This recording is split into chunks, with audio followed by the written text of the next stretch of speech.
Hey everyone, Adam Kanakin here with iLet Network. Welcome to this special episode on timing of video review, hosted and sponsored by our friends at Force Science. I'm really excited to be here with you guys today. It's been a little while since we've put one of these on, so I'm honored to have you here with us.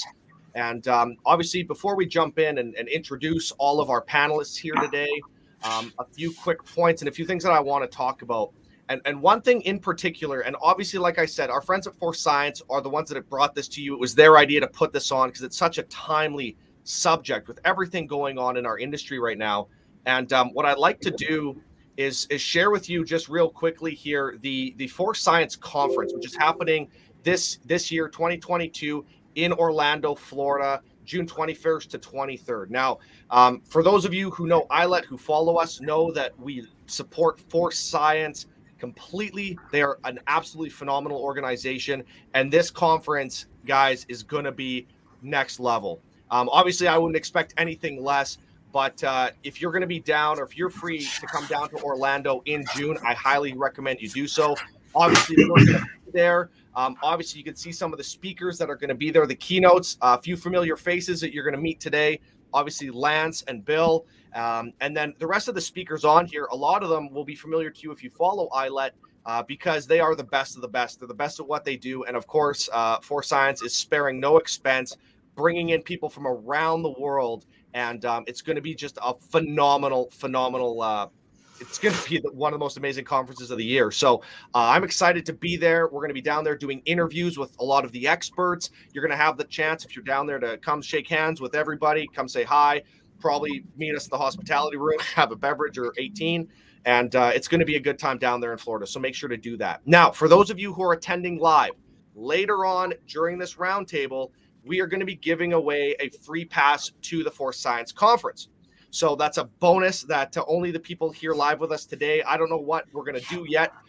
Make you jump through some hoops to get to that free attendance, but we're going to be announcing that later on. So make sure you stay tuned for that. All right. So what I'm going to do is I'm going to bring on the panel here so you can see everybody, and let's jump into this conversation. So, gentlemen, thank you so much for joining me here on this podcast. It's an absolute honor. Thanks for having us, Adam. Thanks for having me. Thank you. So this is going to be a really cool conversation. Now, for most of you who have seen the roundtable before, you're used to me sitting here kind of moderating the discussion. Complete change of plans today. This subject matter goes so far above my head. I'm completely out of my depth. And so what's going to happen is when we kick this thing off and start rolling, Von Kliem from Force Science is going to take over and lead this discussion here today. Obviously, I'll jump in if there's a reason to, obviously, to give away some stuff and to and at the end, obviously, to wrap everything up. But you won't see too much of me here during this live call. Of course, you're going to have the ability to ask any questions that you have in the chat, in the live comments. So make sure to take advantage of that. Everybody here on the panel has their own thoughts and discussion points that they want to get to. So we're going to talk about all of those. But if something comes up, spurs something in you, a question, make sure to ask that, engage in the chat. That's the reason why we do these roundtables. It's so you can directly engage with the best of the best in the world, and they can answer your questions, right? It's like that, especially with some of the guys on here with the ESQ behind their name, it's a chance to get some free advice. So I would definitely take advantage of that. And so without any further ado, I'm going to let the panel, we're going to go kind of clockwise around the horn. It's the same for everybody on here so everybody can see who's talking. And one quick thing, there was a quick changes before we kicked off here. Obviously, Eric Daigle, unfortunately, had some things come up. He's going to be unable to join us here today. And lastly, Laura Scarry, was also just in the midst of traveling from A to B. So she's going to be jumping on when she gets back to her home computer. So I expect her to jump in at some point during this conversation as well. So without any further ado, I want to let's introduce the panel. You guys can please only take a couple seconds. I don't need the full CV. Give who you are, what you do, and we'll go around the horn and kick things off. So Tom, why don't we start with you, brother? You bet. Yeah, Tom McCarty. I'm an attorney in Lincoln, Nebraska. Represent a variety of law enforcement officers in Nebraska, state corrections officers, county corrections officers, and recently have started writing for Force Science News. So an attorney, Force Science graduate, just super interested in this topic. Awesome. Thanks, brother. Simon. Simon Baldwin, PhD graduate from psychology at Carleton University, and I'm also research manager in a large Canadian police organization. Excellent. Dr. Lewinski. Hi, I'm Bill Lewinski, and we've been interested in human performance and police stress for many decades, and we're really happy to be sharing our knowledge with such an esteemed panel. So I'm looking forward to the discussion today. But we've been interested in this topic for a very long time. Amazing. Well, thank you so much, and thank you to Force Science for putting this on. This is going to be an amazing resource for everybody. Lance. Good evening, Lance LoRusso. I'm an attorney licensed in Georgia, Arkansas, and Tennessee. So there goes my disclaimer. Any other questions I answer are going to be my opinion only, but not my legal opinion. Lawyers should all have a disclaimer. I've represented about 145 officers and officer-involved shootings, and I'm the general counsel for the Georgia Fraternal Order of Police. We have 4 offices, and we responded to 30 officer-involved shootings last year. Proud graduate of Force Science, not only the certification class, but also the Force Science Specialist course.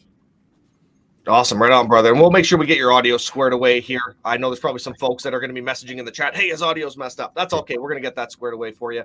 Mike, go ahead, brother.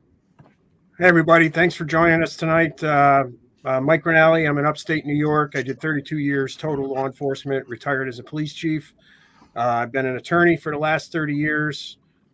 Right now, currently work for Lexipol. I spend a lot of time training police officers, trying to get them to do the right things for the right reasons. And shout out to Force Science that for the last 14 years or so, everything I've learned from them has absolutely changed my professional life and has allowed me to help a lot of people and actually make it look like I'm smart by using their stuff. So thanks, guys.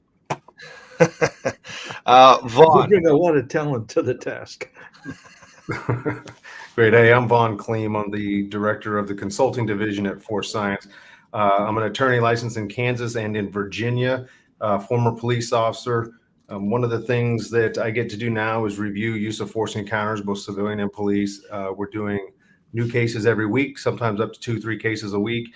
What that means is we're seeing a lot of how video viewing in relation to use of force investigations is being handled from coast to coast. So I'm really interested to hear from the attorneys who are representing the individual officers, those that might be representing the agencies, and of course the foundation researchers who've joined us today to kind of help us understand the limitations of video, but also the memory enhancing effects and the risks of memory distortions that may be involved that need to be considered. So thank you for having me. I'm really looking forward to this panel.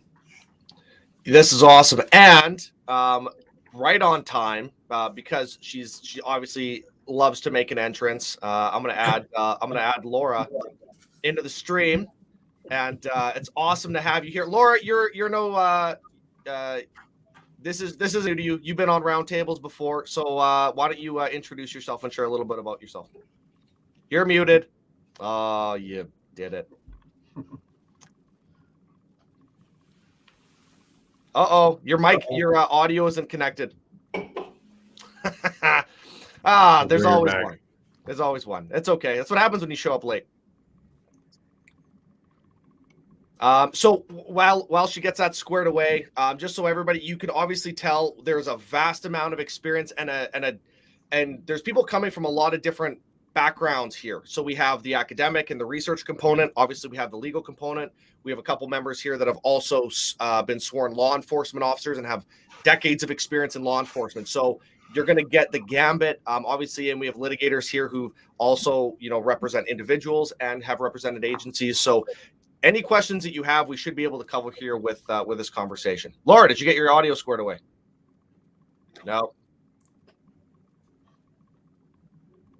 If you go down to, it's okay. We'll live stream fix this for you. If you go down to the settings tab on the screen here and you click audio, you should be able to select your microphone. And just again, for everybody here who's joining us live, just a reminder that we're going to be giving away one free ticket to the Force Science Conference. That's going to be taking place June 21st to 23rd in Orlando, Florida. That's going to take place somewhere probably around the 1.5 to 2 hour mark. We'll take a break and we'll make you answer some skill testing questions and or show some pictures. I don't know. We'll figure something out, but it'll be good. All right. So what's going to happen is, Vaughn, I'm going to kick this over to you. Laura, I'm going to jump off with you privately. We'll get you squared away and we'll troubleshoot that. So Vaughn, brother, why don't you take it away? All right, perfect. All right. Hey, well, again, thank you everybody for joining us. One of the things that Force Science recognizes is that there's a memory enhancing value to watching videos in relation to use of force investigations, but that memory enhancing value has to be balanced against the risk of memory corruption and also the need to maintain public confidence. So whether and when an officer should view video is a complex mix of law, policy, political preferences, and human performance. I think as we go through talking to some of the attorneys who represent individual officers, we're also going to find out that the answer to whether an officer should or should not watch a video prior to giving a statement, or whether they should ever watch a video prior to give a statement, may very well come down to the competence of the investigators, the supervisors, and the attorneys involved. Now, as we're looking at these cases, again, we have the benefit of looking coast to coast at use of force encounters to see how agencies from across the country are handling this specific issue. And I've noticed there's three approaches generally, and there's three approaches. One approach is what I call the East Coast approach, and that is officers should not watch any video prior to giving a statement.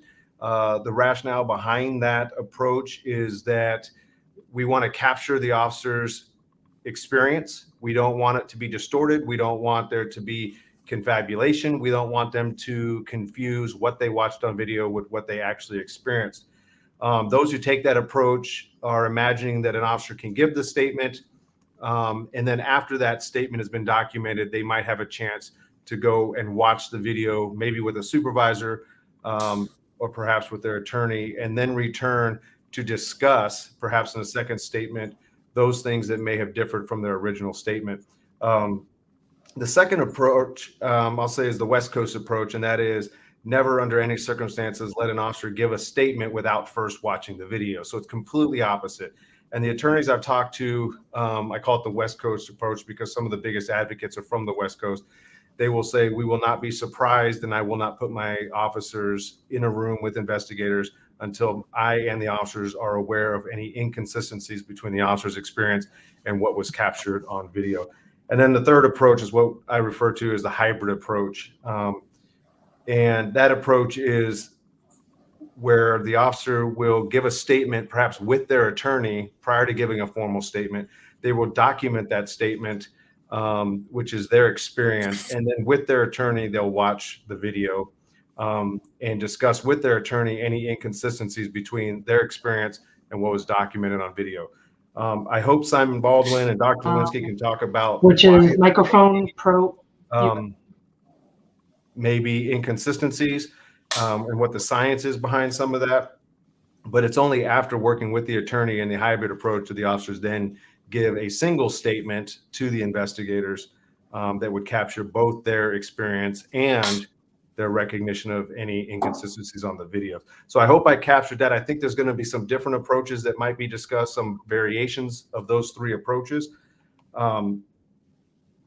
And so I'm interested to see how the practical realities of representing officers in these cases has what challenges that may have been bringing up with Lance and Laura and the other attorneys, Tom, in the room. So with that said, what I'd like to do now is I want to turn it over and start with sort of a foundational approach. And I'll start with Dr. Lewinski, who I know who wanted to talk about what we know about watching videos and what are some of the outstanding questions related to the viewing of video. So Dr. Lewinski, if I can turn it over to you, sir. Thank you. Actually, I was just speaking this afternoon with two of our researchers who have been working with us on a study we did in Mesa involving eye scan, body cam, pulse rates, experience levels, just a whole variety of factors. And we were discussing the comparison between eye scan and body cam because we have both of those. We have eye scan equipment on the officer's eyes, so we can tell precisely what they're looking at, and then we have the body cam on the officer's chest. Now, we didn't use the body cam; we used GoPro in the body cam position, just so we could access that data more quickly, more efficiently. The conclusion, after we've gathered all of the interviews, immediate, delayed, and long-term delayed from the officers, the summation is that what an officer is looking at in an incident is not reflected in any way on their body cam. In fact, the body cam alone, or a camera in that body cam position, and they used a central chest body cam position for their camera.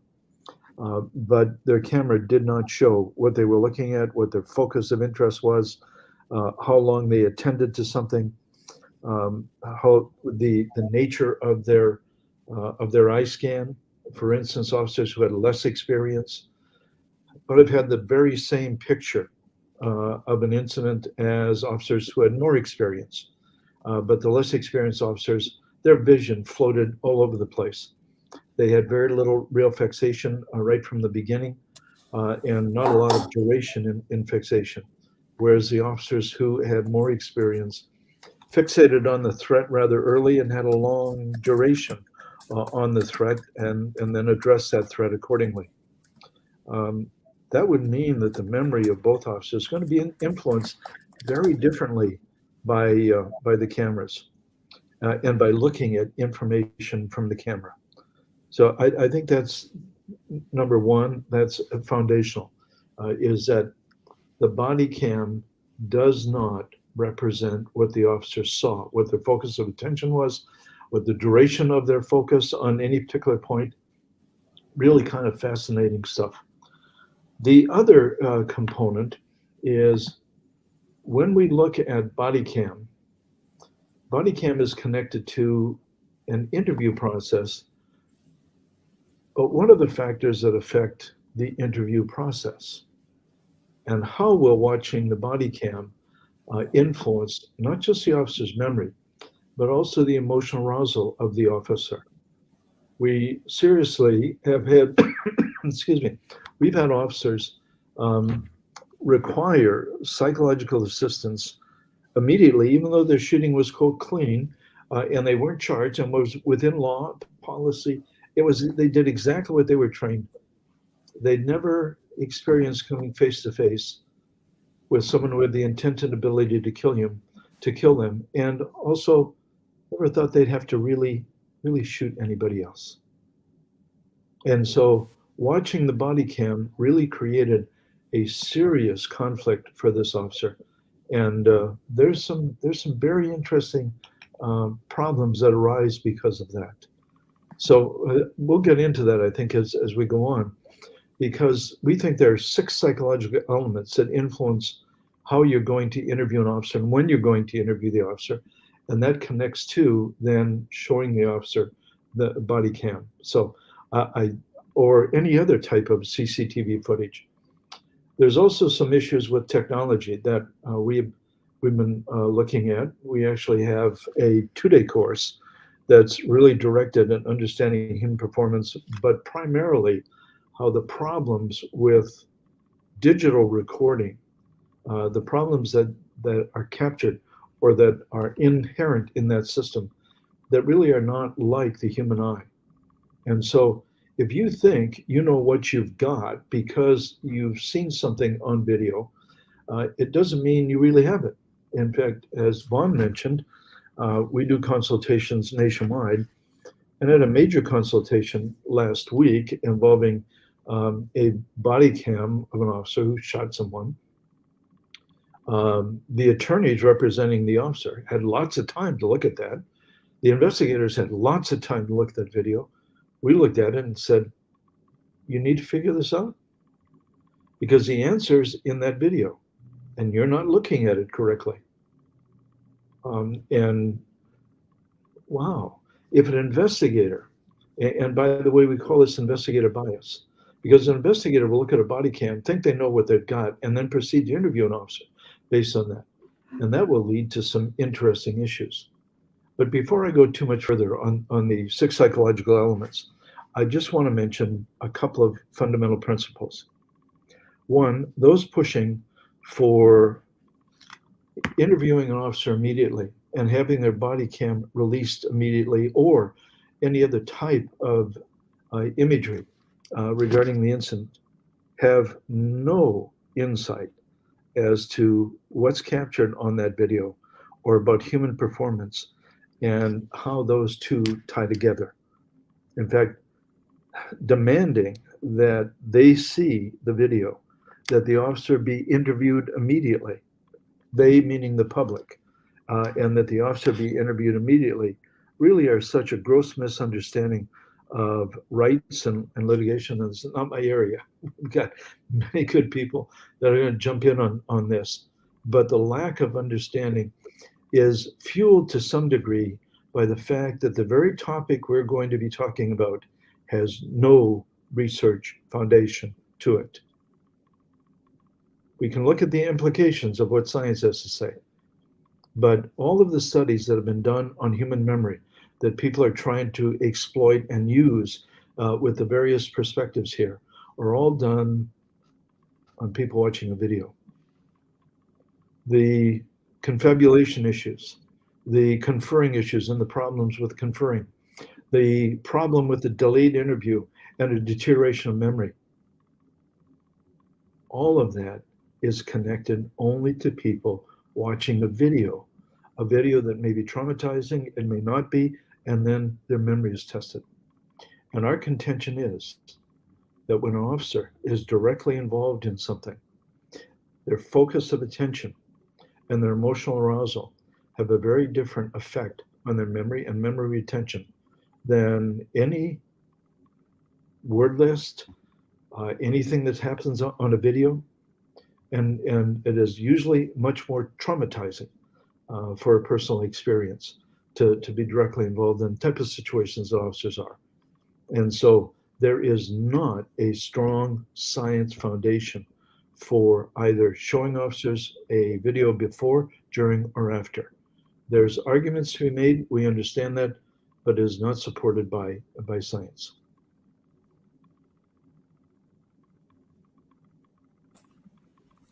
Thank you, Bill. So Simon, I'm interested. You've done research, and we've actually written articles about some of the research you've conducted. And your research actually aimed more towards what happens psychologically when you watch a video. What were some of the risks of watching a video? Can you talk a little bit about that and what you found? Yeah, absolutely. So I was co-author on one of the studies, part of my PhD dissertation. We went out to one of the large training centers for the agency that I work with and ran 122 officers through a very high stress scenario. Bill was out there too for a little bit and got to check it out, but we developed it based on reviews of officer involved shootings or use of force encounters, and we used psychological stressors like divided attention, time compression to really ramp up the stress. We also use a stress vest, so there's a pain penalty if you were shot in the scenario. Lots going on, weapons, multiple subjects. So it really ramped the psychological stress up. We had heart rates up around 150 beats per minute. And one of my colleagues, she examined the implications for memory, particularly looking at one of the phenomenon, which is cognitive offloading. So the idea behind that is with technology these days, set it and forget it. So you put all your information in your phone, your calendar, and you don't need to remember it anymore. I don't know any phone numbers anymore except for my own. I don't know what's on my schedule for next week because I'll be notified. So the same idea is there with body cams, where you start to potentially rely on that technology if you know that you can view it after an incident. So that'll free up cognitive space for other things, attentional control, paying more attention to the threat, things like that. You know what? I'll get the rest off the body cam later. So we wanted to examine that. There is evidence from other settings that, you know, people that take photos as they're going through, let's say, a gallery will remember less because they're going to rely on the photos of that afterwards. So we examined 50 participants to look at whether cognitive offloading was actually present. We didn't find an effect there. The big confound, though, is the issue that the agency at the time did not have body-worn cameras, so people weren't necessarily habituated to relying on their cameras. So no effect there, but that doesn't mean that one wouldn't exist for someone that was habituated and an agency that allowed them to view their camera footage before providing any statements.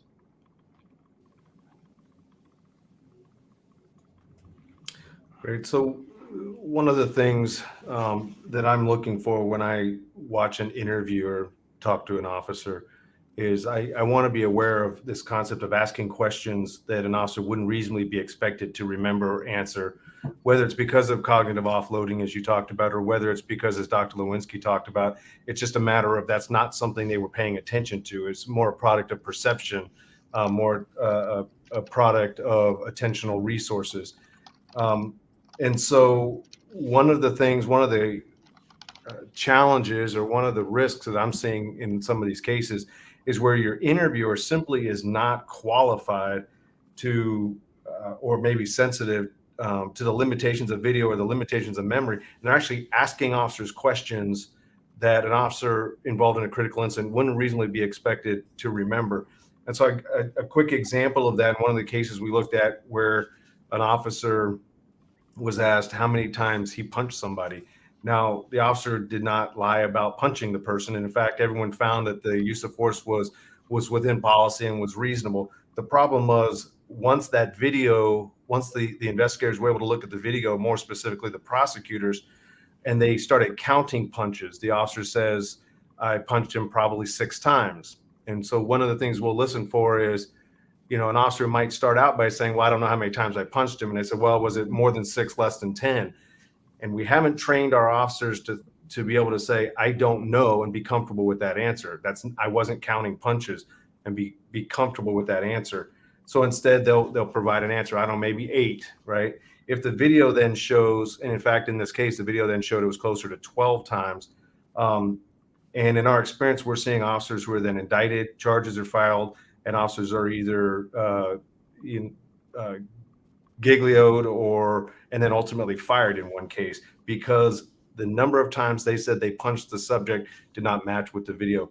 This is sort of the risk that a lot of the attorneys, when they're considering, as Simon talked about and Dr. Lewinski talked about, that what an officer remembers about an incident is going to be driven by sometimes maybe cognitive offloading, maybe it's an issue of perception and attention. But the people involved, the participants involved in the investigative process are either not sophisticated enough to recognize these challenges or recognize these risks, and they will ultimately find themselves asking officers questions that we wouldn't expect an officer to be able to answer with extreme consequences for getting that wrong. So I want to sort of marry a little bit about the foundational research issues we're hearing about, and I know we'll hear more about that, with some of the experiences from the attorneys now who are actually representing these officers. How does that impact your approach to whether you allow an officer to watch a video prior to giving a statement and the timing of that? And I'll start with Lance if you're prepared. Sure. So Here's what the overwhelming, overarching issue is with these videos. And I appreciate the fact that you are attributing some of the ignorance, if you will, or the problems that you're seeing with a badly trained interviewer. We are dealing in some cases with an advocate to put the officer in prison when they're doing the interview. So ignorance can be a dangerous thing. Bad motivations on top of ignorance can be even worse. And one of the issues that we're looking at from a lawyer's perspective, an affirmative defense that you used force as an appropriate measure in response to either defending yourself or a third party or effecting an arrest, because obviously an officer has the ability to use a level of force consistent with the Fourth Amendment to make an arrest. The question comes, that officer must be able to articulate and this is the dichotomy, they have to be able to articulate the reason for the force, but the question is, if they are wrong, is it a malevolent act? Are they lying? You can be wrong, and over 44 states have a reasonable belief standard as to what the officer believed, what they perceived, some of the factors, the human factors we're talking about. You can have a reasonable belief and be 100% wrong. So if you have a researcher that is asking questions and getting to enough depth, they can mine down to a level of analysis, a level of perception, a level of memory that will exceed the officer's ability to regurgitate what is in their mind. Now, even if we wait a certain period of time, some of those details you're asking for will not be there. One of the problems that we have as an attorney is we have to get that information across, but why are we asking questions of these officers that don't matter? They really don't matter. For instance, one of the questions, somebody's shooting at you with a handgun. How far away were you? I don't care. I wouldn't stand 300 yards away from somebody with a snub-nosed .38. So the distance is irrelevant. We get questions, how many rounds did you fire? We know that the officers have trouble figuring out how many rounds they fired. We know that the only thing important is whether or not they were justified in shooting and whether they stopped shooting when the threat was over. So from a perspective of investigating the shooting, I don't even know why people ask how many rounds they fired to start with. So as an attorney going in there in the first few minutes, I know the officer has to get information across in order to prove their justification under the law. But I'm looking for signs that this interview is going south, either due to inappropriate preparation, a lack of knowledge, or a motivation to hang the officer. And if I find out or I believe that it's being done improperly or for a bad motive, the most important thing about these interviews is they're voluntary, and I will pull an officer out of it. Now, I've been very fortunate in Georgia. The Georgia Bureau of Investigation, the other agencies we've been working with, have been very well educated, and they're focused on getting information properly. But the attorney has to balance all of those factors. And as we get into this, we can also talk about some agencies right now in some states that are saying that all of the Graham factors officers are taught with are irrelevant in a criminal case and in a criminal analysis. That is a very, very dangerous slope. And right now there's an officer in Alabama who is in prison because of that analysis. Yeah, thanks, Lance. Laura, I know you have a lot of cases. Video comes up in almost every one of them now. How is the research and how is your practical reality impacting your decision to advise your clients when and if to watch a video prior to give a statement?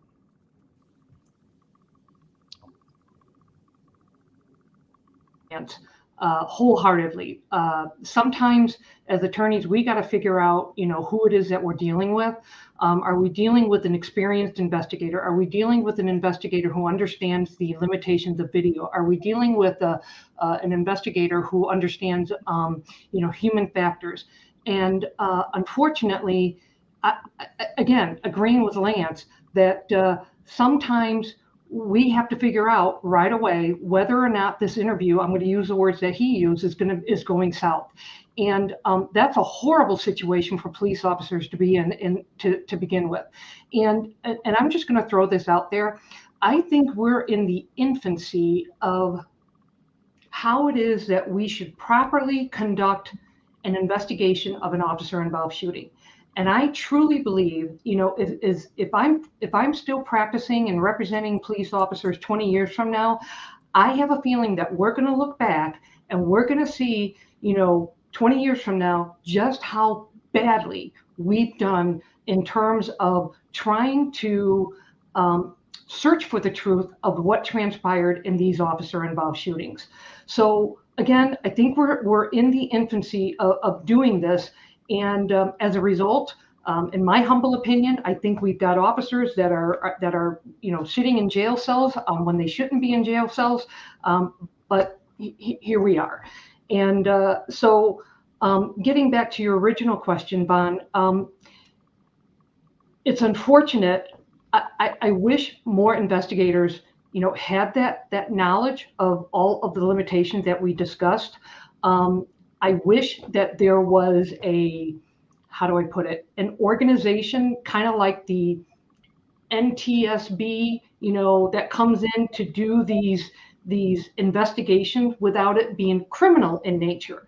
So, for instance, and I have no shame in saying this, I've been preaching this for years. Why is it that when an officer is involved in an officer-involved shooting, using the tools that we as citizens and the Constitution allows, well, not the Constitution, but our state laws and they allow the officers to carry tools that we want and we expect them to use when their lives or the lives of others are in danger. So it doesn't make any sense to me as to why it is that we are conducting a criminal investigation at the very outset. Why can't we do an investigation to figure things out? I mean, that's what happens when we have airplanes crash. It's an investigation. Well, the Deepwater Horizon, when the oil platform blew up, several years ago, we were doing, or I should say, the federal agencies were doing an investigation. When Amtrak a train crashes, we have an agency come in to do, for lack of a better term, an unbiased investigation, but we don't do that with our police officers. For the most part, we're doing a criminal investigation like they did something wrong, and I just think that's a very faulty premise for any investigator to begin with, because how on earth are we going to be searching for the truth? Because automatically the officer is on the defensive. If they're thinking that they're part of a criminal investigation, some attorneys, they will say, I don't care how clean it looks. I don't care what evidence we have. You have a Fifth Amendment right not to incriminate yourself. So I don't care. You're not going to say anything. Well, is that the answer? Because if we're trying to search for the truth, and I understand that the officer, he doesn't have to give a statement, in the criminal investigation, is that the right answer? I don't know. So maybe I'm digressing, but again, the point that I want to make is, I think we're doing a poor job when it comes to our police officers when we're conducting our investigations, because we're starting with faulty premises, but that's my 2 cents. Those are great points, and you hit a couple of things. I'm going to pass the baton over to Tom here real quick, but you talk about this idea of treating the officers like a criminal and how that just doesn't sit right. And Tom recently in his article talked a little bit about that. Before I pass over to Tom, you hit something else, and I want to try to remind everybody, we understand in force encounters that there is a search for objective truth, right? What happened? How far were you? How many shots were fired? This concept of objective truth. But we also understand we're trying to get the officer's perception of the event. We want to know their experience, what it was important to them in those moments, and their honesty. They can be honest, but not accurate. And Dr. Black talks about this to some extent, to some great extent, actually. And he's got a great point. The officer may not be the best source of information to get to objective truth, nor is it necessary, as Lance was pointing out, for us to use the officer for those purposes. We want to understand what did the officer know, what did the officer believe, and how did they conduct a threat assessment? And then the 2 questions we're asking and answering, right, is 1, was that threat assessment reasonable based on what the officer perceived, what the officer believed? And then 2, was their response to that perceived threat reasonable? And so you brought those points in, which again complicate the purpose of the interview. Like, why are we talking to the officers at all? But I'm going to take a half a step back and say, you mentioned, why are we treating officers like criminal suspects, and is that the right approach? So Tom, give you a chance to talk to that. I know that was something you were recently writing about. Right. Yeah.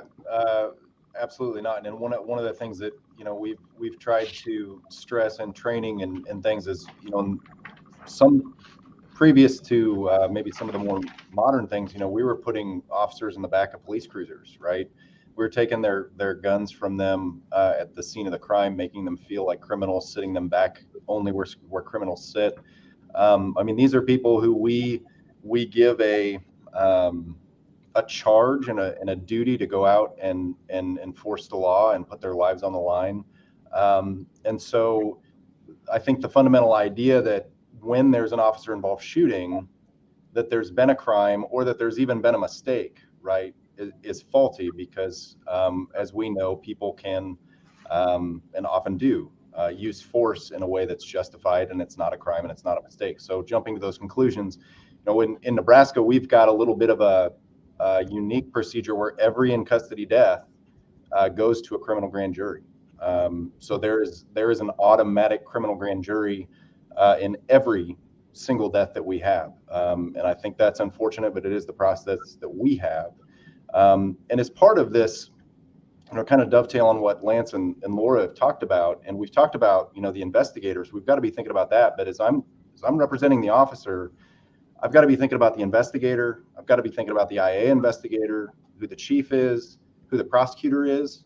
But it doesn't really even stop there. I mean, we've had officers go from getting cleared by state prosecutors only to be charged by federal prosecutors, right? And so oftentimes we're dealing with a lot of unknowns. I don't know who the jury is, who the grand jury is going to be, right? And I don't know how much they're going to appreciate the difference between video, human factors, perceptual narrowing, auditory exclusion, all those kinds of things. And so there's just a lot of unknowns when we are sitting there advising the officer as far as how discrepancies will be viewed. Will they viewed charitably? We may know the investigator and know the investigator will be doing a good job, but outside of that, oftentimes it's a big unknown to us where exactly the investigation will go and who ultimately will be reviewing it. No, that's a great point. Now, we've been getting some good comments. I want to not leave our viewers out. Simon, let me toss it back over to you. One of the comments spurred something you want to talk about relative to cognitive interviewing, I think. Yeah, so I saw Bruce Pitt-Payne's comment in the chat there. He's a fellow Canadian RCMP member. So, hey, Bruce, I agree with what you said. Trauma-informed interview, cognitive interview, these are newer concepts within kind of police interviewing, at least for kind of Canadian organization. Trauma-informed interviewing, training around that is very new. In the study that we did with the officers, we looked at the impact of cognitive interviewing versus a standard use of force report, and the evidence was pretty clear that cognitive interview elicits a lot more detail, a lot more accurate detail. And interestingly, in a follow-up, when we did a 48-hour follow-up, if you had done the standard use of force report, the initial right after the incident, your level got back up to the post-cognitive interview level. So even after 48 hours, you can increase the level of accuracy and information with the cognitive interview. So that's definitely the way that we need to start going, is proper interviewing techniques for everyone.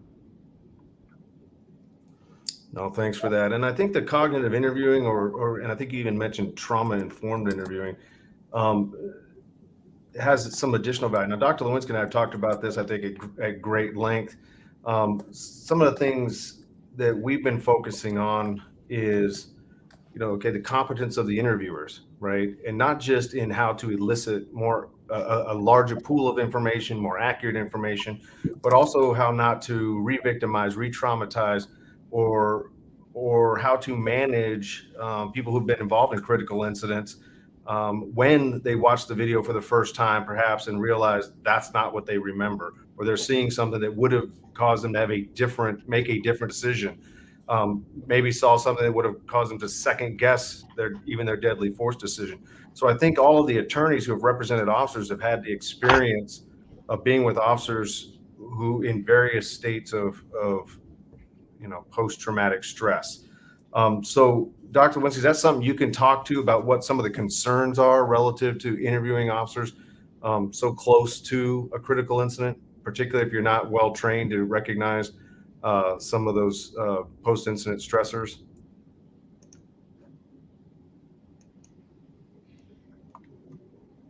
Very concerned about that for several reasons.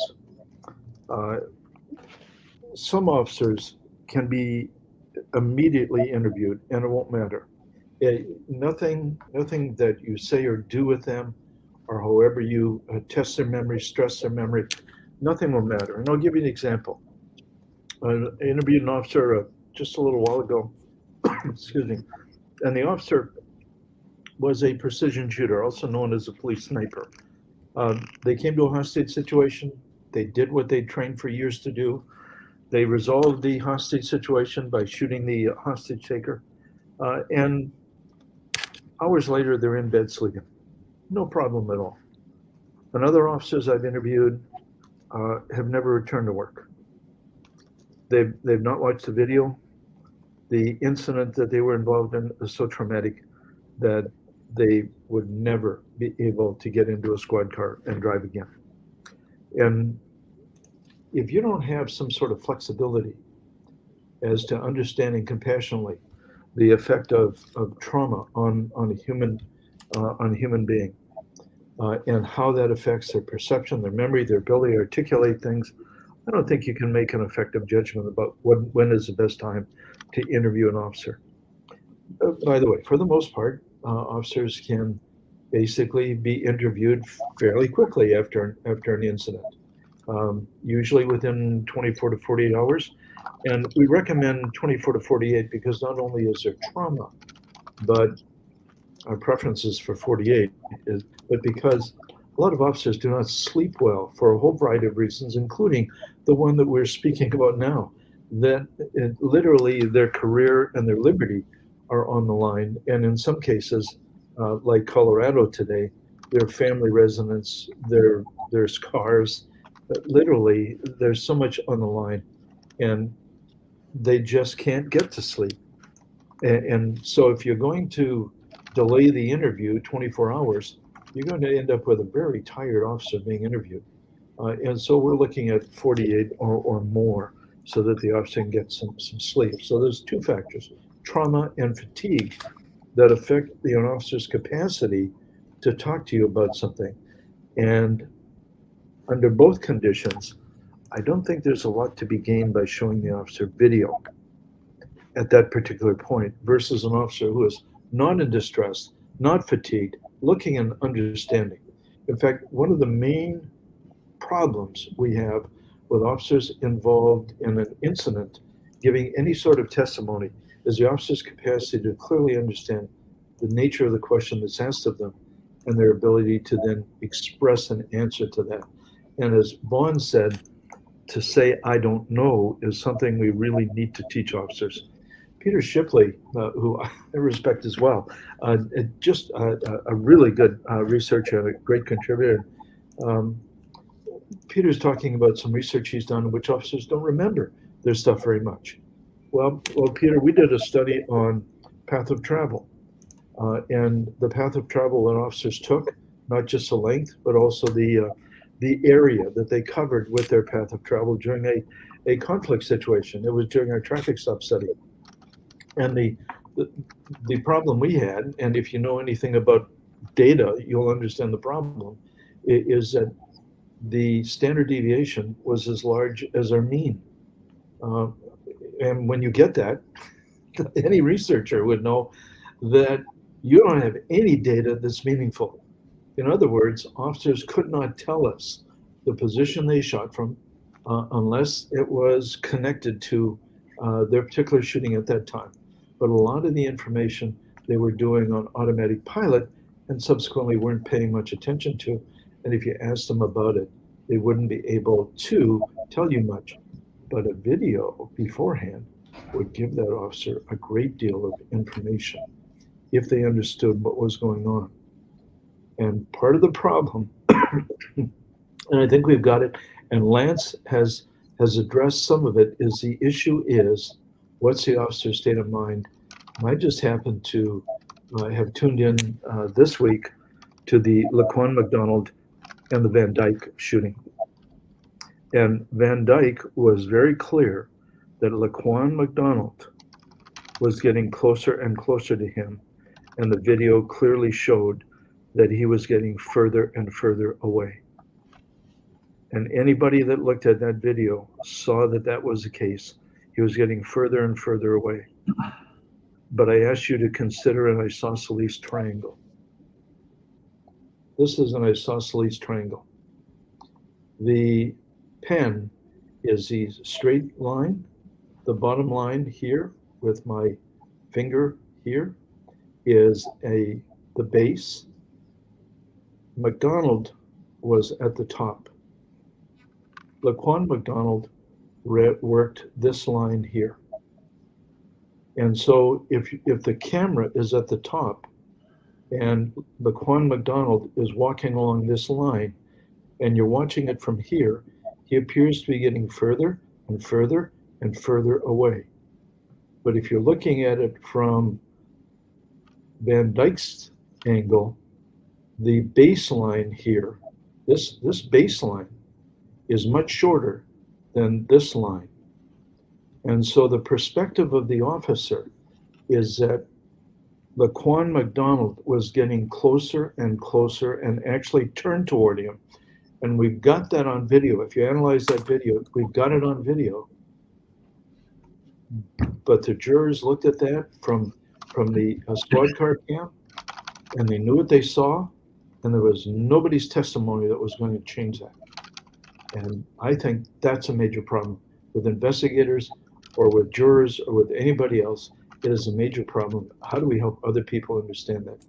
As Missy Lynn says out of California, she says she can't bring an expert today to explain the difference between an officer's perception and what's captured on video, because juries just don't believe experts anymore.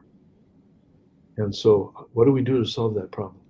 Yeah, I think we're going to, as we go forward, we might talk about specific case facts that draw out a little bit of what you're talking about, because I think all of us who are working cases are seeing that concept you just described. One of the things that concerns me, I'll share, and then I'm going to turn it over back to Simon Baldwin. He has something he wants to share relative to decompression.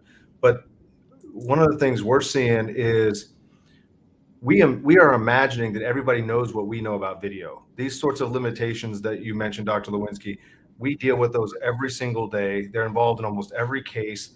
And we think, how do they not know by now? But just this week, we're reviewing cases where experts who have filed reports for federal court, use of force experts who are fairly well renowned in our country, are writing entire use of force reports based on the perspective of the video camera. From the video, I can see X. From the video, I can see X, which means the following to me. And they don't mention the perspective of the officer even one time in an entire expert report. And these are highly trained, well-renowned experts in the country right now. If they're not getting it right, I just want everyone to imagine sort of the delta, the problem that we're facing right now, and closing that gap before we can even come up with what is the best process, whether and timing for an officer to watch a video relative to their interview. We can't even get the participants really to be competently participating and involved in these cases. So Simon, I'm going to go back to you for a second, and then Mike Ranalli, I promise we're going to come over to you. I'd like to hear from you today. Simon, you had something you wanted to share with the group. Yeah, I just wanted to share an example that we have from another research study that we did, and it speaks to that emotional decompression and the need to take time before taking that initial statement. So we went out to Surrey, BC, and ran a study, hooked officers up with heart rate monitors, GPS sensors, and inertia sensors when they were out on shift, and actually tracked their heart rate as they were responding to calls. And this example here, and I'm not sure if it's up on the screen yet, but this is an officer responding to a suicidal subject.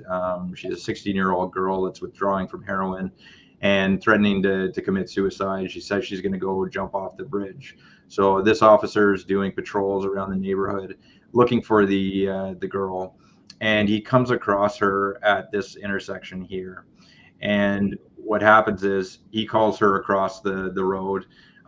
She turns around, starts walking across the road, listening to the officer's commands, and she gets smoked by a car. She goes over the hood and lands on the ground. Now, he runs over to the girl, and his heart rate spikes up to 177 beats per minute. Part of that's probably psychological stress, but the other aspect is the physical stress that he's under running over to the girl. About 5 minutes later, backup arrives, and then 5 minutes after that, his supervisor arrives. Luckily, what happens then is we see a massive spike in his heart rate again, back up to pretty much levels that he experienced when he was running with a girl that had just been hit by a vehicle. Anybody want to care to guess what was going on there? Public safety statement or? So in Canada, we have external civilian oversight bodies that step in whenever there's serious injury or death or risk of criminal charges. And what the supervisor had said to him is, go sit in your car. This is likely going to be investigated by the BC Independent Office of the Investigators. So he's sitting in his car.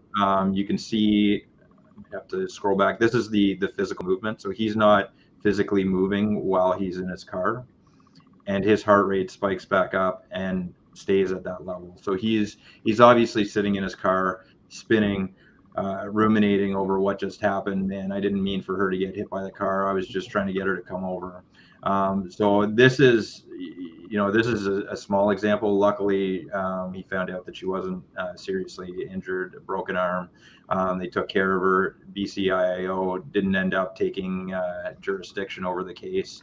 But for that time when he thought that he was going to be investigated, his heart rate's right up there. So from a mental health standpoint, support, but also a statement standpoint, do you really want to be interviewing an officer that's still basically experiencing the same level of stress that they did at the critical point of that? Can I just add something to that? Yep. I thank you for that visual, because I think that's phenomenal, and I'd like to be able to share that, your information to others, because I'm sure the other attorneys on this panel, they've heard this from their own clients many, many times before, but it almost sounds cliche, because what I will report on behalf of my clients, after doing this for a number of years, is they will typically say that the incident itself is not really what causes them the stress. It's the aftermath. And and so many people, when they hear that, they think it's all tongue in cheek and yeah, right. But it just based on that visual, it's so true. It's so true. So I think that was very enlightening. Thank you. Oh, there's no doubt. Dr. Lewinski's done some great research on hooking people up with monitors during stress training. I want to hook them up when they get a call to go to the chief's office. Right. I mean, and it's probably over nothing, and they haven't been through something. And it's interesting. There's this knowledge gap between what actually happens in an officer-involved shooting or a critical incident, and we have this knowledge gap between what the public sees on television and what actually happens. I can't think of anything more ridiculous than taking a bunch of civilians and throwing them in here to make a bigger knowledge gap. And the essence of these investigations that gets lost, this is not a whodunit. It may be a murder investigation because it's a homicide investigation, but it's not a whodunit, it's a whydunit. We know who killed the person. We know what gun they used. We gave them the gun and we gave them the bullets. The investigation is centered on why they did it, not if they did it. And when you come in with a mindset other than that, you're going to get into situations where investigators are going to be asking questions that exceed the ability of a person's cognitive recall, really.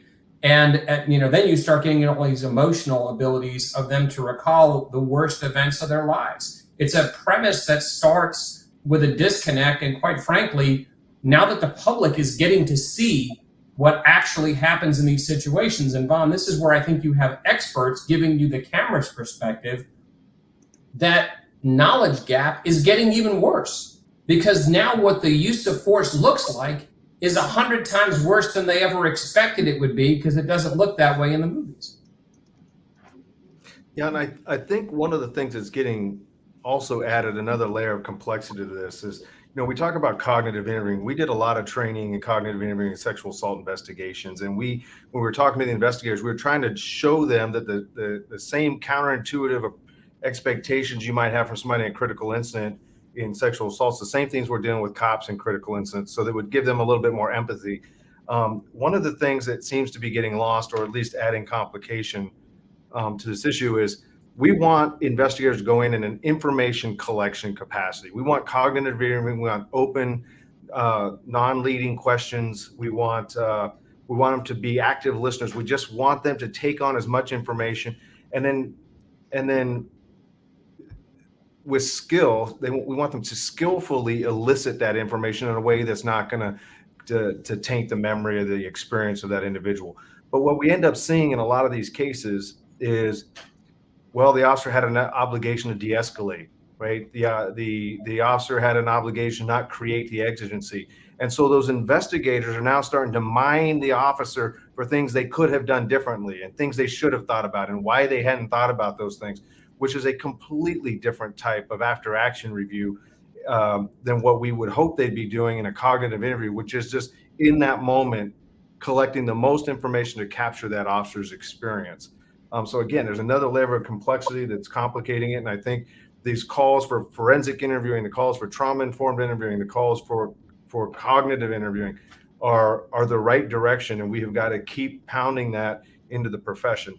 Now, having said that, Mike Ranalli, I want to hear from you. You've been sitting there quietly. I know you have a lot of thoughts. Where are you at with this? Ready to explode right now. No, because no, I mean, there's just so many good things being said, and my perspective, I guess, might be a little more simplistic, but what people, especially like media, public, and everything, lose sight of is that an investigation's about the historical truth, or I guess the objective truth, Vaughn, as you said. And the officer's perspective is just one piece of that puzzle. It's just their narrative truth, and the same thing with the camera. As has already been discussed, those are two different witnesses, and they have two different types of information to share. So my view is this: when people look to a quick, I can't tell you how many times I've been asked, well, what do you recommend for? Should you watch the video? Actually, just at a conference yesterday, I was asked this. It's like, we're going to have to do this during the happy hour tonight because it's going to take me a while to answer that question, because you can't, there is no simple policy answer to that yes, you can or yes, you can't, at least in my opinion. As an investigator, it should be more, when is the investigation require the interview to be done? And I'm not discounting anything that Dr. Lewinski or anybody else is saying about waiting. That's not the point, because it could come down to this: do you even need to interview the person and put them on paper, so to speak, or is it just something that you just feel you need to do to check that box? We did it. Vaughn, to your perspective, to your example there about the 12 strikes. Well, the question needs to be asked before you go into the interview. Okay, you hit him 12 times. Under the circumstances, does that appear to be reasonable? Do we know enough to know that or not? So when you sit the officer down, then why do you need to, if you're going to, why do we even need to push how many times did you do it? In the specialist class, there was the interview of an incident on the West Coast, and the board is interviewing the officer. And he answers the question with a question that he was asked. You know how far away you were? No, I really don't know. It'll just be a guess.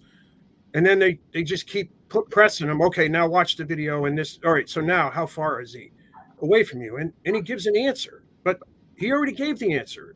The answer is, I don't know. So we damage ourselves with these cases. So. Like the one case I was involved with, I just did a grand jury testimony on it. The DA reviewed the videos and the witness statements, and he told the department, I prefer you don't even interview them. We don't need to interview the officers. We have everything we need to know right here. So why do we want to potentially confuse things? So, I travel around doing a lot of training and stuff, and pretty much any venue I go in, I ask people, I said, how many people in here have heard Force Science and have Force Science training? And it's more that there's so much stuff to learn, and that your organization has shared with people. And unfortunately, even though you guys have these classes constantly, there's so many people that don't have that training, or they do have it, and everybody's getting out of the profession right now like crazy and taking that knowledge with them. So as a profession, we have to start at our level and do a better job at this. And then, as to the trauma aspect of this, what Dr. Lewinski was talking about too is, I've sat down, I spent several hours with one officer who was involved in a shooting, and it wasn't the shooting itself that got him. It was how he was treated by his department, his administration, because it was in the papers, and it was, challenging for him and everything because of the circumstances, and they treated him like a pariah, and he could not go back, and he never, he landed on his feet. He's doing good and everything, but he could never become a police officer again. And as to video, again, I'm spending, I don't know how much time now going through these courses with Input ACE and trying to learn the shortcomings of video. Then you hear about these examples of, again, what we do to ourselves. We're supposed to be the finders of the truth, not the distorters of the truth. And you'll hear about incidents where officers are taking screenshots of video that's displayed on YouTube or something, and then using that as evidence as to what happened, and without any comprehension of what they're doing. So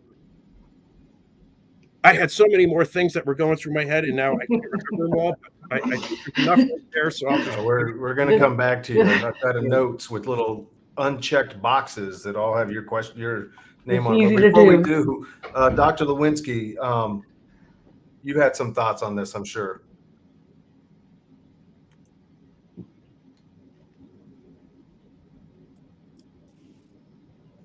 I want to ask Tom McCarty what his thoughts are first, because he's got a great question on video and its impact on stress.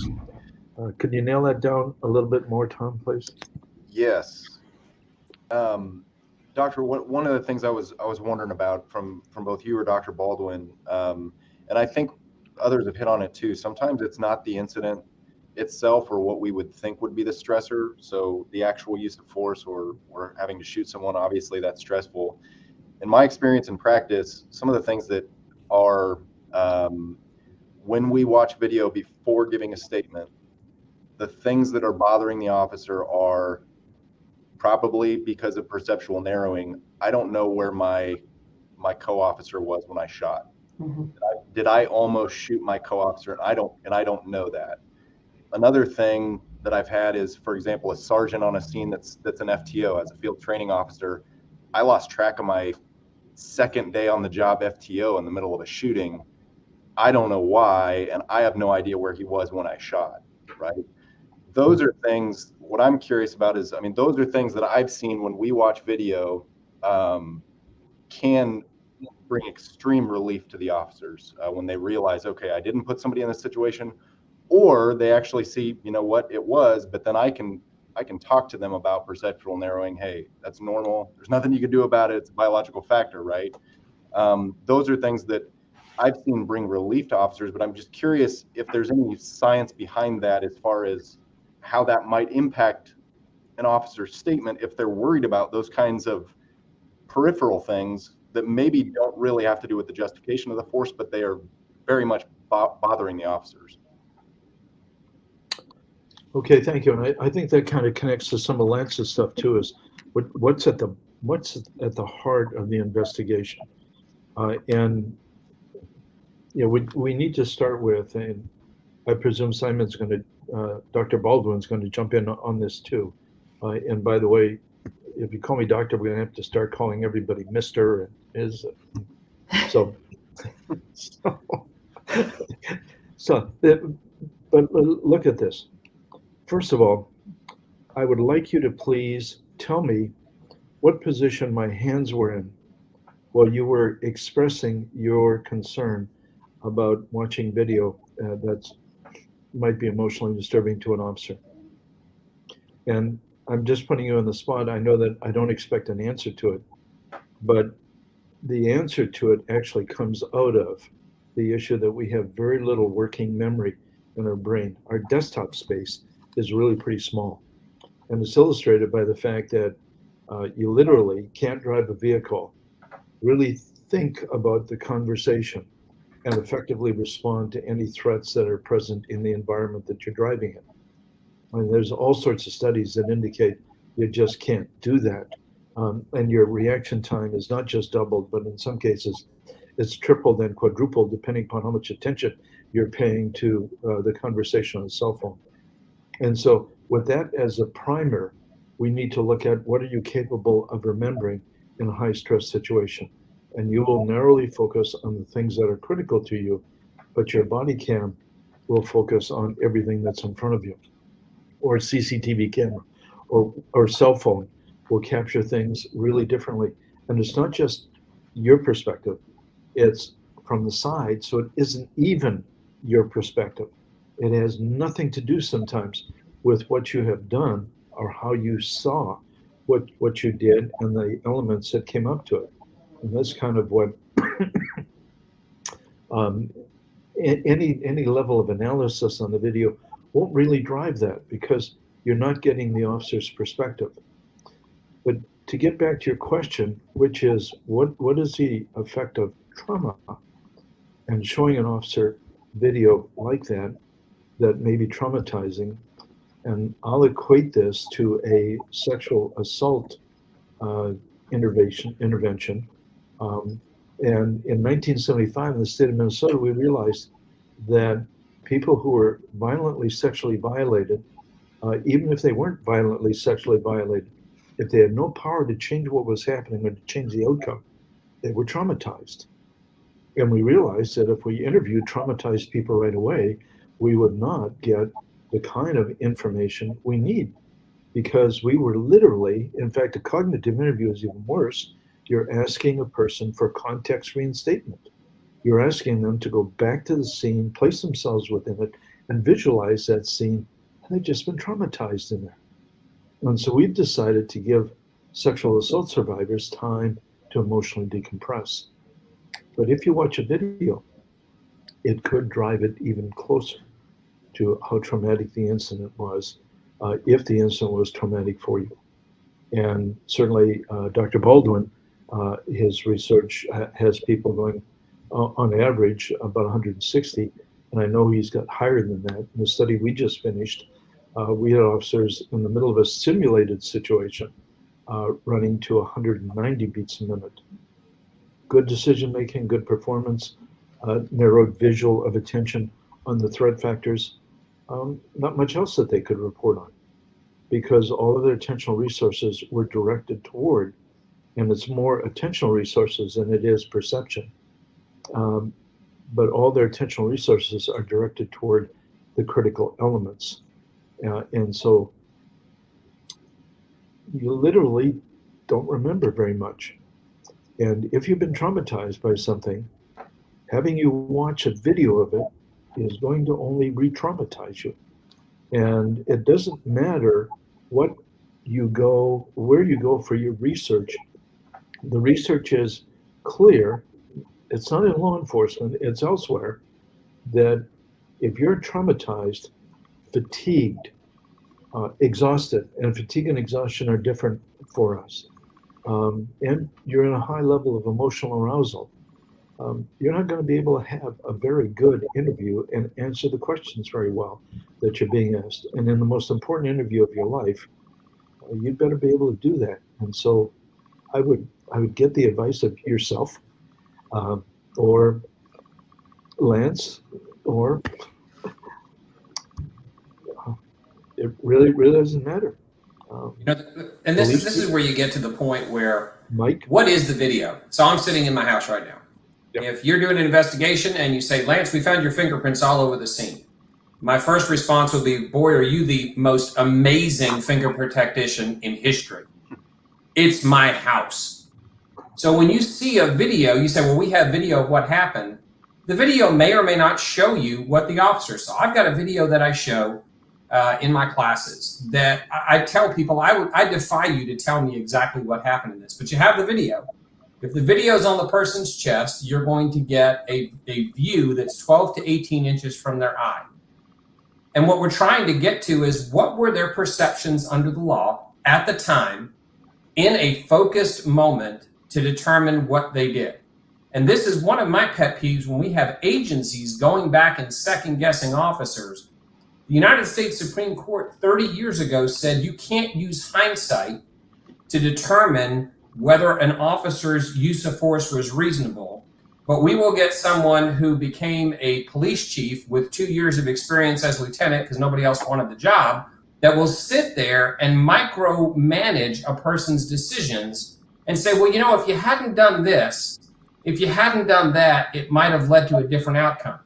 And Vaughn, this is one of the things that, you were talking about the lawyers. That type of speculation is generally not allowed in any courtroom in a trial. A lawyer can jump up and say objection, speculation, and a judge is so worried about the effect that will have on a jury.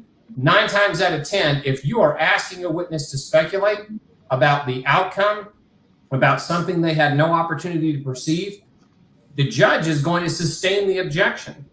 So when we get into an interview for several hours and we're asking an officer based on what the video shows, well, why didn't you do X? Why didn't you do Y? To Tom's point, an officer who is so concerned about the well-being of another officer, and I'll tell you, I had to bring an officer in, and we separate witnesses, right? I had to bring an officer in, had to tell them, my client's not going to talk until you bring his beat partner in because he's afraid he was killed. That type of trauma is indescribable. And to Bill's point, when you talk about sexual assault victims and you talk about the trauma of reliving that event, a lot of that has to do with a loss of locus of control. One of the issues we're dealing with, and I think is completely underreported, it's underreported so far as the ambushes we're seeing, also in result of what we're seeing just in watching some of these cases, and it's the antithesis of de-escalation, is suicide by cop. We are seeing people escalate situations from 0 to a deadly force encounter with an officer, and we see these videos, we start investigating and say, none of this makes sense. Dr. Mohandy did a great study in 2009 and found that 50% of these cases that were actually suicide by cop, the person never verbalized a thought, a suicidal ideation. So now you have an officer, you talk about loss of control.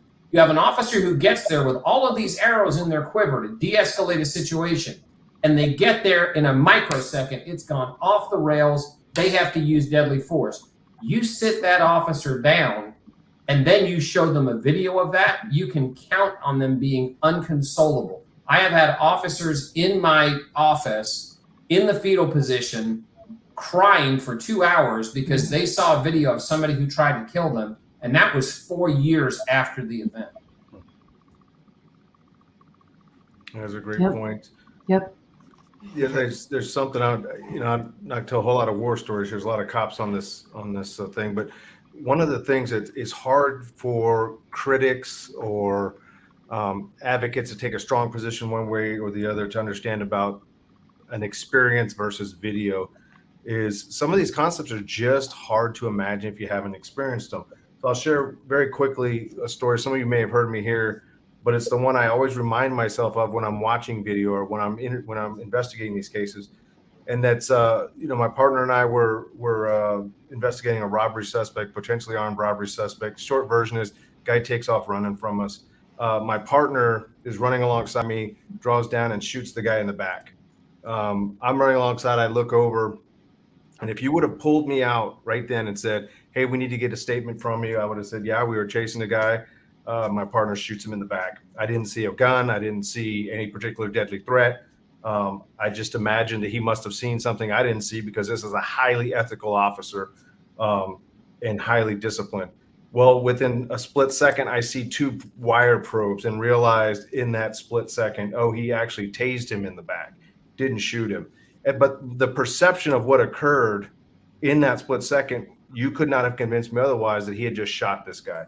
These type of realities, perceptual distortions, my experience in that moment was absolutely inconsistent with the objective facts, right? And so a lot of the challenges we're facing is that some of our investigators have simply forgotten that. They probably experienced something very similar, but worse than that, as Lance, you keep highlighting, we are inviting people into these discussions and into this process. They may have never had those experiences in a critical incident, or their idea, their imagination of what they think it should be like is what's driving their biases as they try to hold officers accountable more and more through various processes.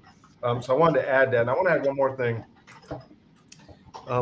We keep talking about police cases. The limitations of video and the distinction between what a video captures and what an officer experiences is equally applicable in our civilian cases. We do about 50% civilian on civilian force encounter investigations and litigation consulting.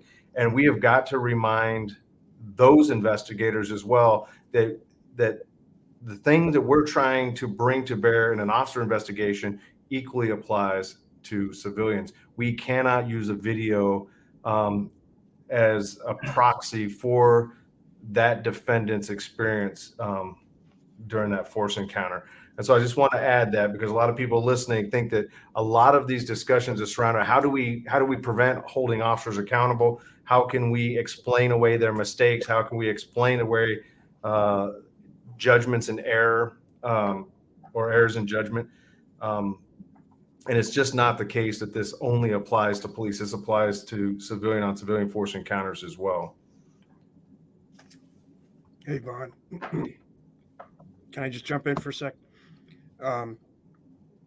So just as to that, there are 2 incidents that I was involved in. One of them I quickly referenced there, but in both of these, the officer fired his weapon and then was immediately removed from the scene, and one went to the hospital and sat for quite a period of time all by himself in a room with nobody coming in and telling him what was going on.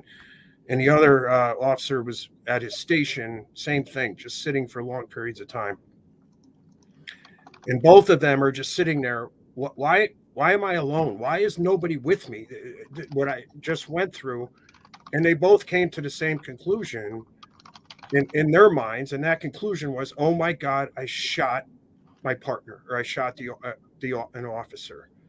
And both basically turned into puddles. And that was the beginning of the trauma for them. And one now actually has been traveling around doing training on that and the impact of that. So that's a real important consideration. And I'm glad you guys brought that up. I just want to quickly, Bruce Payne made a comment about, committing an officer to an account, and it's not a cross-examination when you take a statement. I don't mean to imply we're just not going to take statements from officers but it's super, super important to have an idea of what is important, what is missing, what gaps does this one narrative able to provide? What are we looking for here, rather than pinning an officer down? At the Force Science Conference this year, I'm going to be talking about a case study, and it's my presentation is basically the importance of having properly trained investigators. And for a lot of reasons, this particular interview took place 2 years after the incident, and the investigator pushed him and then concluded in his report that empirical proof that he lied, and he destroyed this guy's life, and it led to just massive problems. So anyway, just wanted to touch on those 2 points there. Thanks, Mike. Okay, so Dr. Lewinski, we've got a question that's come out. Again, I want to go back to the audience members. A good friend of ours, Bill Everett Esquire, is asking, what information could lawyers or investigators possibly use to assess whether watching a video would be likely to re-traumatize an officer? And I'll throw that to Dr. Lewinski to start. But it is hard to say. We'll give you some possibilities that will point you in a direction. But the very range of possibilities will indicate how difficult this is. For instance, one of the types of responses I've had where officers have broken down when being interviewed about a situation, or even weeks after an incident, are officers who withdraw and move into almost an automaton sort of condition in which they've bottled up the incident and operating on a totally non-feeling level, at least for some period of time. On the other end are officers who are emoting right away. They have collapsed, they're crying, they may be shaking and trembling. So it is literally, it's all over the place. So I understand that officers may really have a difficult time understanding their own feelings and their responses and how to manage those, because for many officers, this is likely the first time in their life they've had a chance to come face to face with someone who really is a killer and who's acting on it. But B, it's also likely the first time for many young people that they ever thought they might die. And so that is really a very challenging sort of process, and people will have a difficult time addressing that. An attorney who is sensitive to their client's emotional status can start by asking them whether or not seeing the video would be helpful.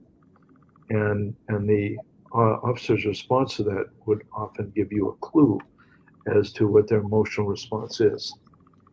Also, the showing of the video should be done not in the presence of the investigators.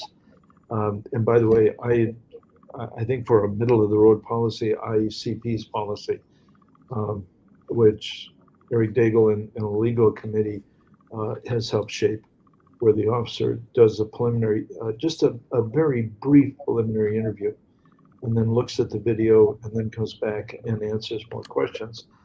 That looking at the video should be done in private. So it's done with a supportive person, primarily the attorney for the officer, who will then be able to read the emotional status of the officer and decide whether or not going forward with the video would, to its culmination, would be a good thing for the officer. So actually showing the video would be a good step in assessing whether or not the officer can see the important part of the video that they need to be narrating or commenting on. But it's really difficult, and it's because human response to a stress situation is really as varied as the officer, as varied as humans are. Yeah, the other thing, I think you have generational differences. And this is an interesting thing. We used to kid around that we'd have people in the academy who've never been through a physical confrontation. Now we got people whose only confrontation is getting a text in all capital letters and they're upset for 3 days about it. The problem is we're training people, an entire generation of law enforcement who have never worked without a body camera. And to your point, do you want to see the video? If they are a young officer who has written every single report since their academy days, watching the video and then filling the blanks in, of course they're going to want to see it. But when you start seeing that fatigue, and you can't really base it on their experience level or anything, I can absolutely tell you that I have had military veterans who have been involved in more than one shooting who nearly collapsed on seeing the video. So I think that it's a judgment call to the question that was asked, and sometimes you're going to be spot on, and sometimes you're going to be wrong. And to Bill's point, you need to be ready to claw that back and say, hey, we're putting the video off, we're putting the interview off. They're not ready. Yeah, and I think if you look at some of the forensic interviewing, especially if it's being recorded, you'll have attorneys who want to look at that shaking hand and that vomiting and that balling up and that nervousness as evidence of guilt, right? And you want, like you said, you want to be able to represent your client and say, look, we're done. I need to get him out. I need him to breathe, that whatever it might be. So I'm going to throw this out because I think it's relevant. One of the approaches that's been discussed is to give a full interview without watching any video, and then only after capturing the officer's experience, which if you're trying to get the perception of the officer involved untainted by video, without misinformation, without distortion, if you're trying to capture that seems to make sense. Let's capture your experience and let's do it in a trauma-informed way, in cognitive interviewing and non-leading open-ended questions. Let's do that. Now I say that and everyone thinks, well, in a perfect world, if you have competent investigators who are trying to simply seek the biggest pool of information, maybe that works. With that approach, after they capture that full body of information, they then might sit down with a supervisor, is the recommendation, and then have that supervisor watch the video with them.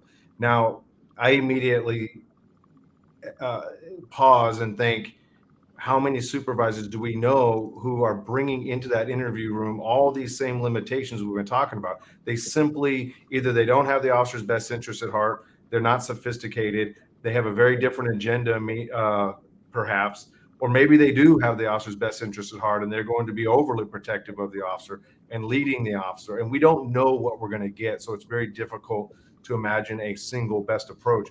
But I'm curious, to the attorneys, if the recommendation is, hey, attorney, what I want is for your client to come in, give me a statement as the investigator, without watching any video, and then after they give me that statement, I'll have them sit down with their supervisor. Again, I'm still the investigator, and have them watch the video and go through any inconsistencies. Of course, this is all going to be recorded while we do it.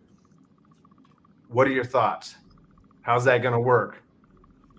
It's not. It's not.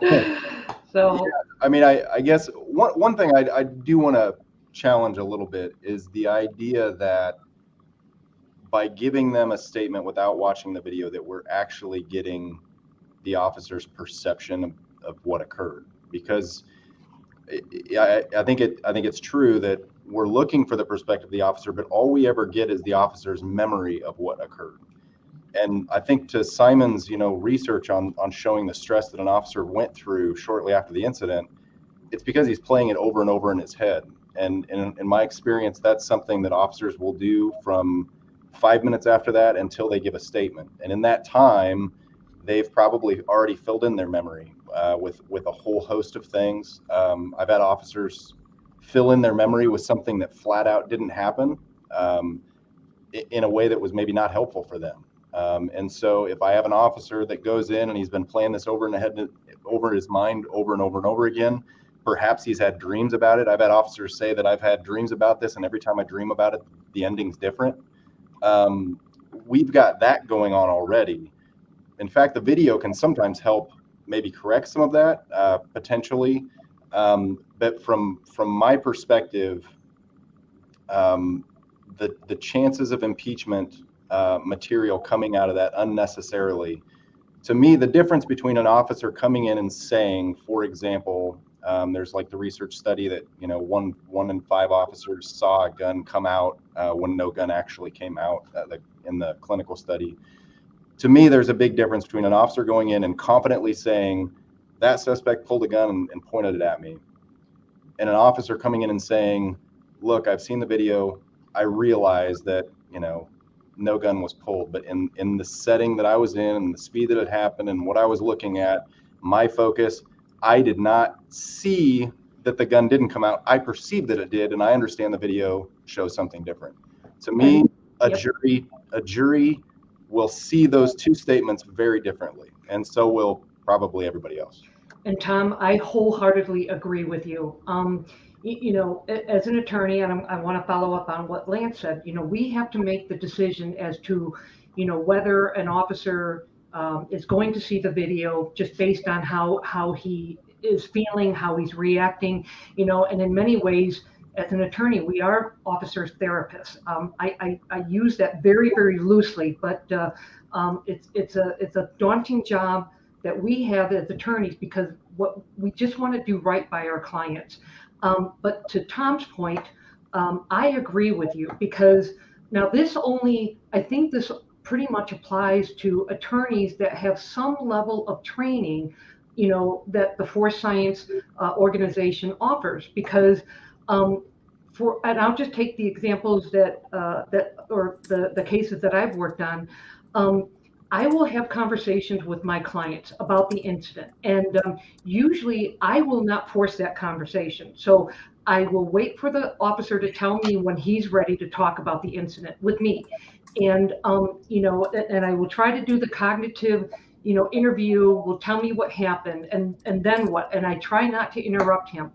And then we may have another conversation, maybe later on in that day, or maybe the next day. And then hopefully we'll have an opportunity to see the video. And then hopefully, if everything is, you know, done the way I've found to be successful, I will get an opportunity to review the video. And so then I will review the video already knowing what my client has told me. And so then if the officer is in a position to where he wants to see the video, the investigators are allowing him to see the video, then before we see the video, I am going to tell my client, when you watch the video, it may not reflect what your memory is. I'm not going to tell him what's wrong with the video or what's different from his memory. I won't. But I will let him or her see the video, and then I will let him or her react to the video because they are going to have a reaction. I've had people or officers, when they see the video, their mouths have dropped, they're crying, they're upset because their memory is wrong. It doesn't match the video. But because I've had the conversation with them, I tell them it's okay. It's okay. And then the concern is, well, what do I tell them? You know, meaning the investigators. And I say, you tell them what your perception was, but you've got to understand that the investigators already have seen the video as well. So when it comes time for you to explain, you know, what happened, then you can say, I recognize that the video says this, but that was not my perception at the time, and here's why. It's just, you know, and again, we're searching for the truth. And to Tom's point, the juries will understand the difference of what is said. I mean, this is not a memory test. So anyway. That's a great point, and it leads into some of the questions we've had. Tom Avini's asked, you know, how do we educate the public in how best to use video without impacting the due process rights of the officer? That's a great question, and I think we need to do more of it. But it's not just the public, right? Again, we keep talking about it's the investigator in that room with them misusing the video. It's the chief who's only looking at the video before he gets behind the podium. And I know, Lance, you've probably done a lot of talking to, you know, from a public relations standpoint on the frailties of that approach, right? You watching a video and then getting an approach in the public.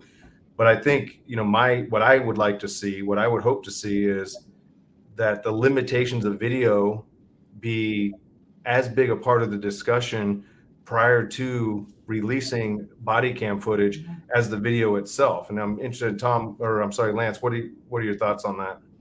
Well, the first thing is you have to start educating them, not when you're about to show a video of an officer who's just shot a 16-year-old gang member. Right. Nobody's listening. They're in brain lock and their ears aren't working, much less their brain's working. So you have to start out with perceptions and breaking that dichotomy between what they think is happening and what the video is going to show. And then third, what's actually happening. So this is the example that I've given. People see a video and they expect to see what the officer perceives. So this is the example I give. If you put a camera in the center of a quarterback's chest and you say, I'm going to show you what happened during the football game, you will see the snap come to his chest. You'll see him throw the ball. You won't see who he threw the ball to. You won't see if the person caught it. And what you will see, whether the quarterback sees it or not, is a person the size of a Buick trying to kill them and rip their head off. All of that happens in a matter of less than a minute. And what the quarterback's perception of what occurred is going to be completely different than what that video is going to show. But people think what they're going to see is the 17 camera angles that the NFL pays to have on the scene. So we've taken some good steps. We've put activists through these force-on-force training, and we put them through the scenarios. And we know they shoot everybody. They shoot people asking for directions. But what we need to start doing is taking the opportunity to let them see what these cameras actually show. And I am of the opinion that when it gets down to the moment where you're about to explain what an officer did, I think it is colossally stupid to release a video without having a press conference with a use of force instructor there to explain, yes, this officer fired 14 times because we told them to shoot until the threat is stopped. And by the way, the United States Supreme Court, Plumhoff versus Ricard, said there's absolutely nothing wrong with that. So you have to explain at every opportunity, not just when your career is on the line, but when people are listening.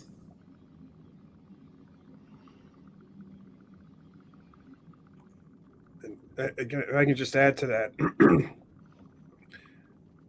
I wrote an article about that some time ago. Those points, Lance, and it's not just the perspective issues that we're talking about. There's also the source video that people don't understand. Like, for instance, if you're familiar with Grant Fredericks and you've taken some of his classes, he talks about a major incident where there's a police officer that's effectively going to spend a significant part of the rest of his life in jail, where the police chief made a charging decision based on a YouTube video or some type of social media video that had been uploaded. And a year and a half into the incident, Grant got hold of it, which is another thing that I've experienced just from the little bit of expert witness work that I've been doing. Attorneys do not understand what you mean when you ask for, can I have the original video? They just don't understand that.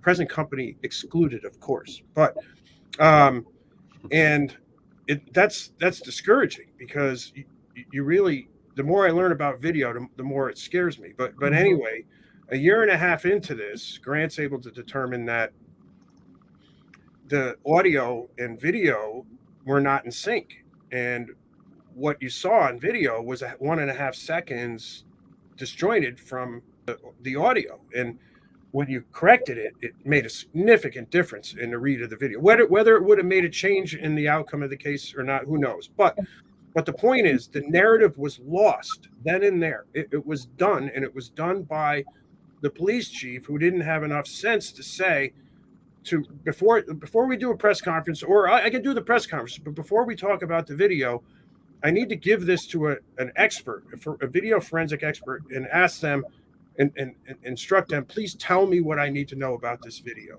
And that's so important. So it's not just about educating the public. We have to educate once again, I'm going to go back to us, law enforcement. And so. Yeah, Well, Educating police chiefs. Exactly. Who knew? Chief Ranalli, you and I are going to a meeting of IECP this weekend, mid-year meeting. And I don't know if you've read the theme of that, but that theme is connected to transparency and community trust. You know what that means? Showing the public the video as soon as possible, and other sorts of things that are really destructive to any kind of search for the truth. Or what happened. You know what's mind-boggling to me is we have this technology, video, whether it's body-worn camera, whether it's the mobile audio videos, whether it's the poll cams, whether it's whatever. And we're in this industry that relies so heavily on video. And yet when you talk to the agencies that employ this video and then you ask them, whether it's the chief or the sheriff or whatever high-level administrator for that agency, and then you ask them, do you have somebody on staff that understands video, that knows that the audio and the video itself there's going to be some discrepancies depending on whatever, right? Because I agree with Mike Ranalli that the more I know about video, the more scared I am of it, because it's just mind-boggling. So here we are, we've got agencies that swear that if they get all of this video, whether it's the body-worn cameras, the squad car cameras, that's going to solve the problem. And yet they don't even employ a video specialist to help them dissect or forensically examine the video before they release the video. I just find that mind-boggling. Yeah, they don't want to hear the concept, Laura. Remember, you are not qualified to watch the video and conduct a use of force analysis, right? Because as Grant Fredericks tells us, the video is not fit for that purpose, right? And yet again, this is worse than any of us really want to admit, because we have experts in their fields who are doing measurements from uninterrogated video. We have chiefs of police, we have supervisors, we have expert witnesses that are very well renowned in their field with extensive resumes and impressive CVs, who are writing entire reports based on the video that they watched.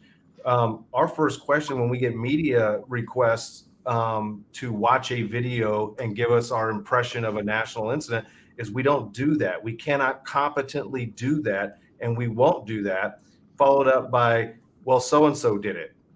And we're like, well, we can't do that, and they're shocked, so it's to your point, Laura, there's a big education gap.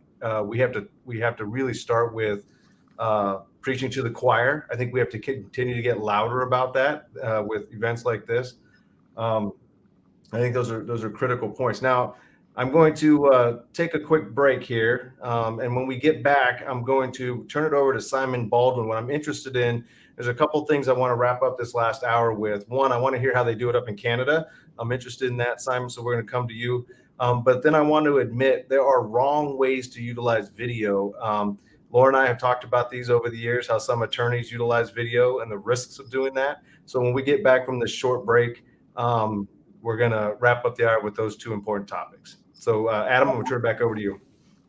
Right on. Thanks, brother. Listen, first and foremost, we have to do this more often where I get to sit back and actually just watch something.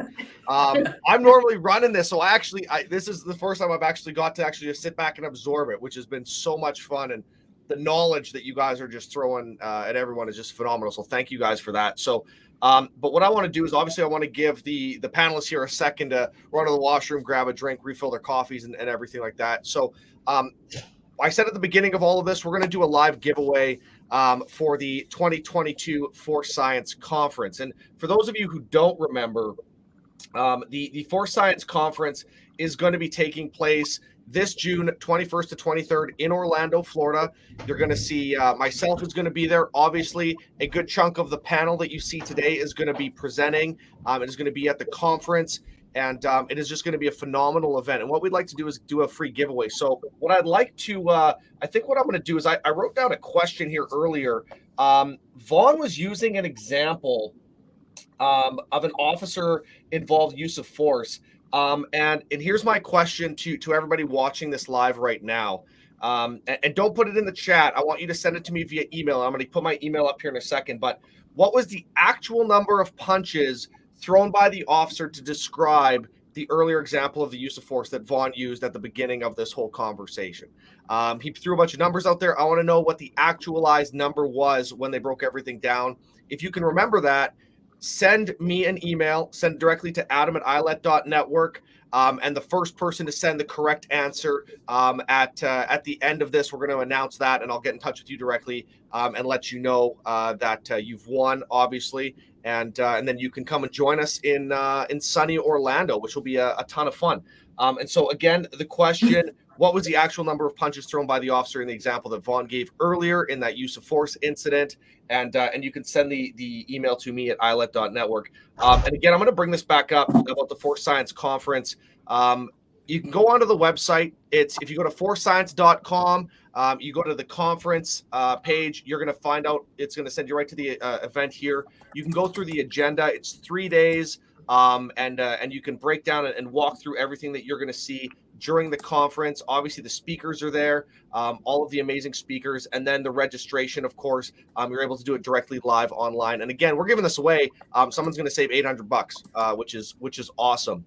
And one last thing I'll mention while everyone's still just filing back into their seats here is the ILET community, and this is something that we're rolling out right now, and it's something that obviously in support with Force Science. One of the things that we're actually going to be doing on this is rolling out a new instructor development program. So for those of you who know us here at ILET and what we're doing, I'm really excited to bring this instructor development program to light. And you'll notice here we have this is the group of people that's helping us put this together. And the top two guys there, if you're familiar with Force Science, I'm sure you're familiar with them, Chris Butler and Mike Masengo, both with Force Science. Both have developed phenomenal training programs.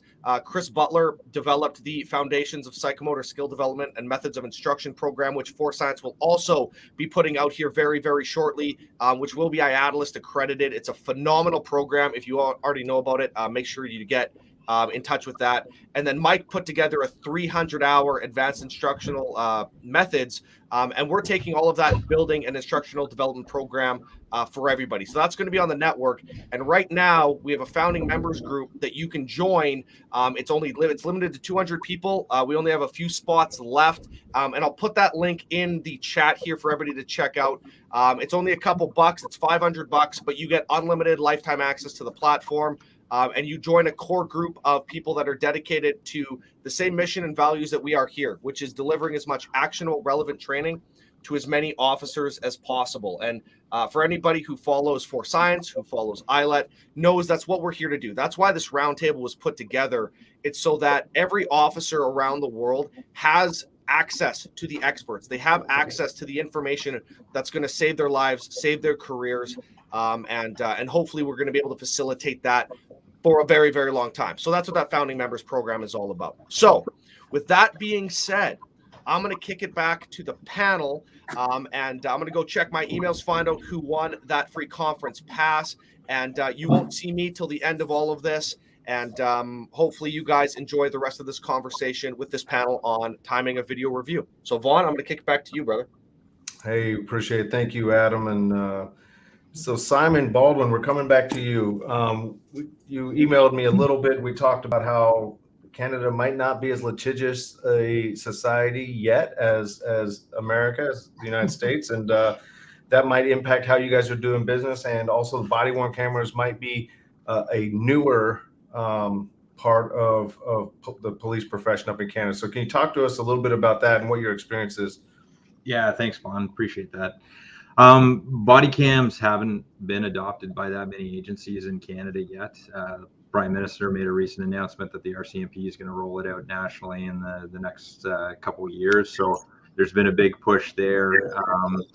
But one of the things that's really different in Canada is we've got independent civilian oversight bodies that basically kick in anytime there's a serious injury, death, or criminal charges, and they take over jurisdiction of the case. So they've signed on to a model policy several years ago about how to handle video evidence, and this was well before kind of body cams were rolling out and more at the forefront.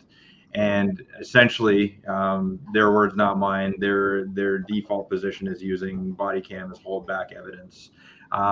So we're in a position where our independent oversight is essentially saying pure statement first, and then case by case basis, we'll let you review the footage. So that ship is kind of sailed. They do indicate in that policy that if an officer refuses to provide a statement or said, I'm only going to provide the statement if I see the video first, they may allow them to see the video based on the value of the statement versus holding out. So we've looked at kind of tailoring our agency's policy in the same way, and other organizations have taken that same approach where it's pure statement first, get the perceptions, which really aligns with Connor v. Graham, hindsight 2020 bias. So getting those perceptions, getting their account, and then a two-stage process where then you allow them to review their video footage and amend their report. So the question I have, one is, what are the issues that arise from that, from the lawyers on the call? If Laura can speak to that more. And what are the ways to prevent those missteps? So the discrepancies between the reports, is it, is the best thing proper training for officers on how to work through that two-stage process and articulate those potential discrepancies between their perceptions and what's on the video? And then on the kind of court side of things and the lawyers, is it, again, more education on that side, that discrepancies should not be taken as someone lying, confabulating something? It's a factor that's going to happen, and it's got to be normalized more. So I open that. I'm interested to hear others' experience so that we can learn from that. Yeah, that's a great question. And Laura, he's come to you with that question. I know you're multitasking there, but what he's asked is, how have you managed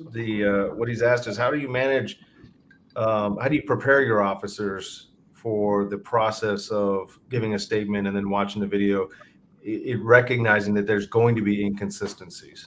Well, there no doubt there's going to be inconsistency. So I always stress that at the very beginning of any meeting or conversation that I have with my clients. And unfortunately, I think this is something that you and I were going to be talking about later on. But that can be problematic for officers when they're relying on their attorneys for legal advice. And, in a perfect world, these officers that have been involved in officer-involved shootings, they're going to be, hopefully they will have the attorney or legal representation that is educated enough to guide them without making things worse for them. So, for example, we have heard about some cases where an officer has received legal advice, and unfortunately for the officer, it was bad legal advice, where once the attorney, watched the video with the officer, and I don't know if in the case that I'm thinking of, whether or not the attorney already received a verbal statement from his client before they agreed to do an interview. But at any rate, the attorney, after watching the video, sees what appears to be in the video, right? And then when the officer explains to the attorney, well, this is what happened, but it doesn't match what's in the video. So then the attorney gives the officer the advice that, well, you need to, your statement needs to match what's in the video. And there has been at least one high-profile case where that was a terrible, terrible decision or legal advice by the attorney, because once the officer made the statement to the investigators, and his perception or his report, whatever you want to call it, matched what appeared to be in the video, and then once the video was forensically examined and it showed, or demonstrated, I should say, that what the video showed at real speed isn't actually what transpired, then the officer was accused of lying. Yeah. So if I remember, one of the issues was where the camera was in relation to the officer's eyes, in relation to what the camera was picking up, right. allowed the opposing counsel to argue, wait a minute, you couldn't have physically seen what's on that camera. Your head That's was right. above the roof. This is a great example of how having an attorney who's not competent in the limitations of video can actually drive their client down the wrong path. And then once the video was interrogated, once it was aspect ratios were corrected, for lack of a more technical term, the officer had been locked into a statement that now the opposing side and the video examiners were going to have to say was actually very unlikely, if not impossible. And in that case, we won't get into that specific case, but just to say the officer had plenty of other legal justifications for their conduct, but because they were driven one direction to match their testimony with the video, they ultimately ended up having to abandon their actual perception of the event. So that's a great example. I think offline we can talk a little bit more about that one. How about you, Lance? What are you seeing? I'm gonna have you come on off mute too. So I think that one of the issues that we're seeing is the vast majority of the time, my clients aren't seeing the video when they're giving a statement. So we're making sure that their statements are focused on, this is what I perceive, this is what I believe, this is what I understood.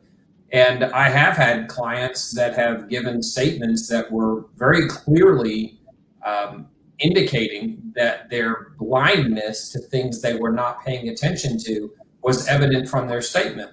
And in addition, if you have an investigator who's really pushing the buttons, and Mike brought up before, interviewing somebody 2 years after an incident, there's no reason to do that other than to try to hang someone.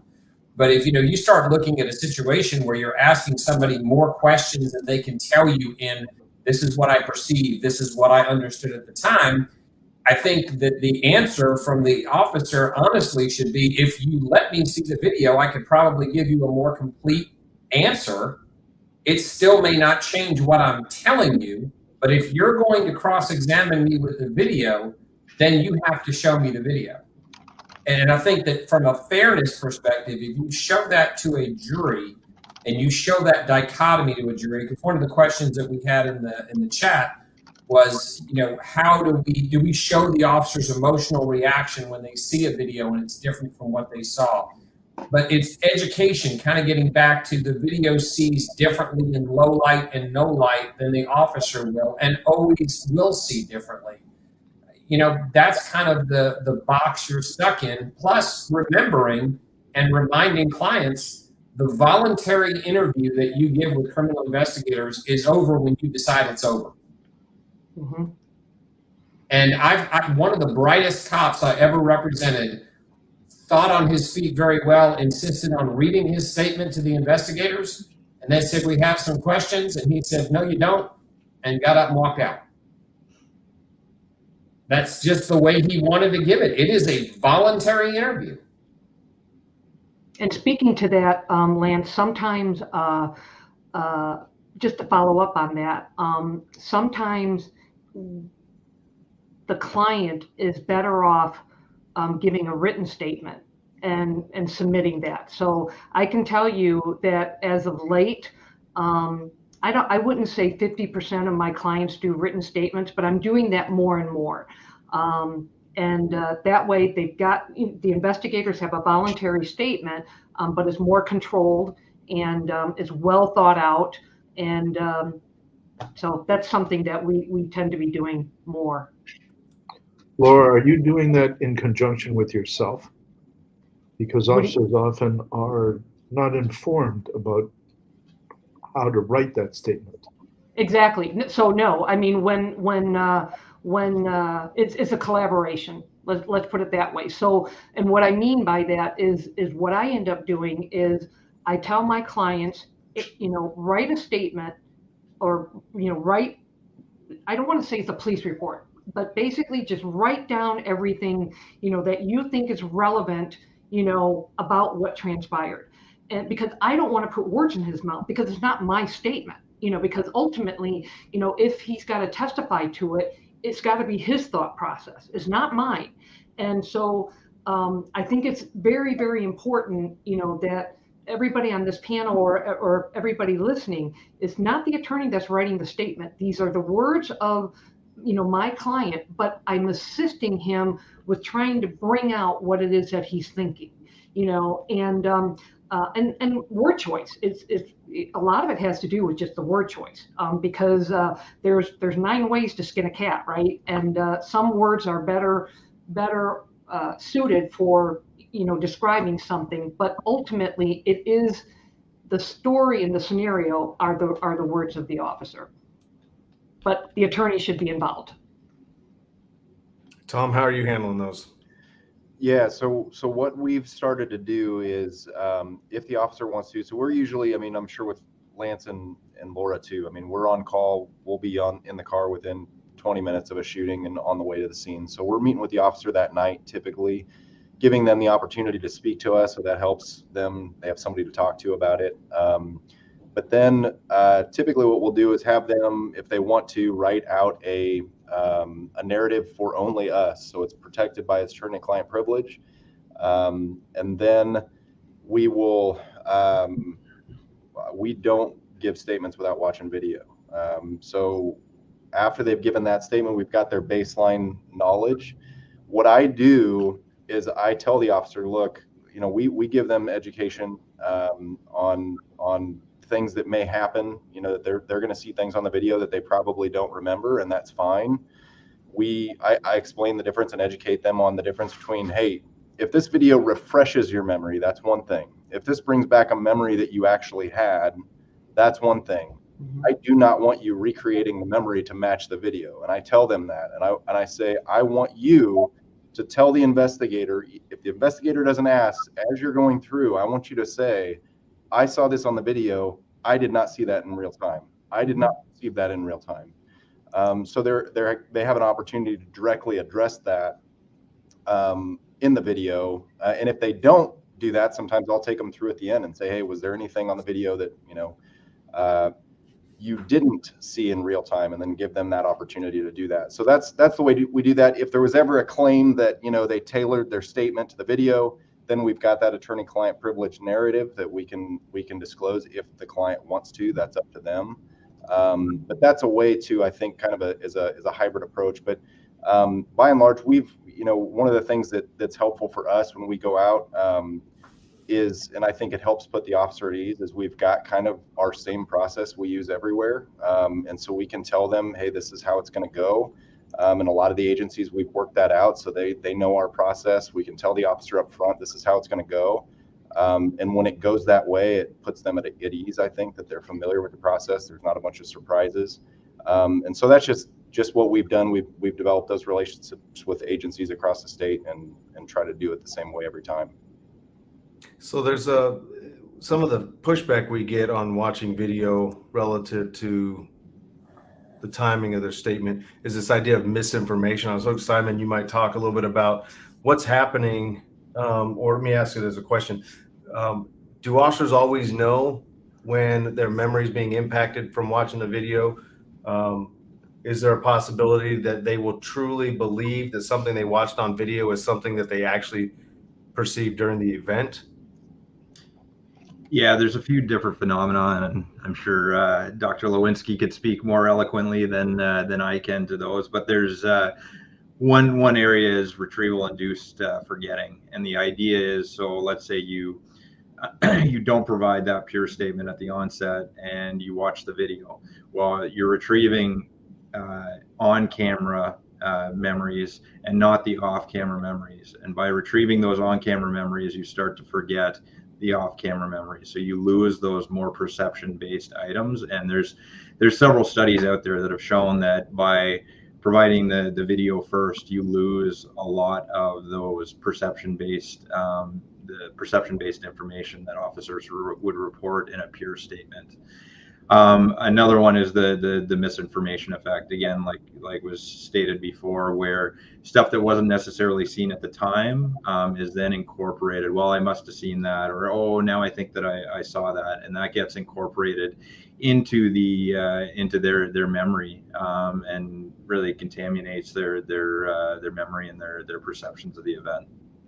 Do we get a similar phenomenon, Dr. Lewinski or Dr. Baldwin, relative to just simply writing out the statement? Does the act of writing itself impact memory?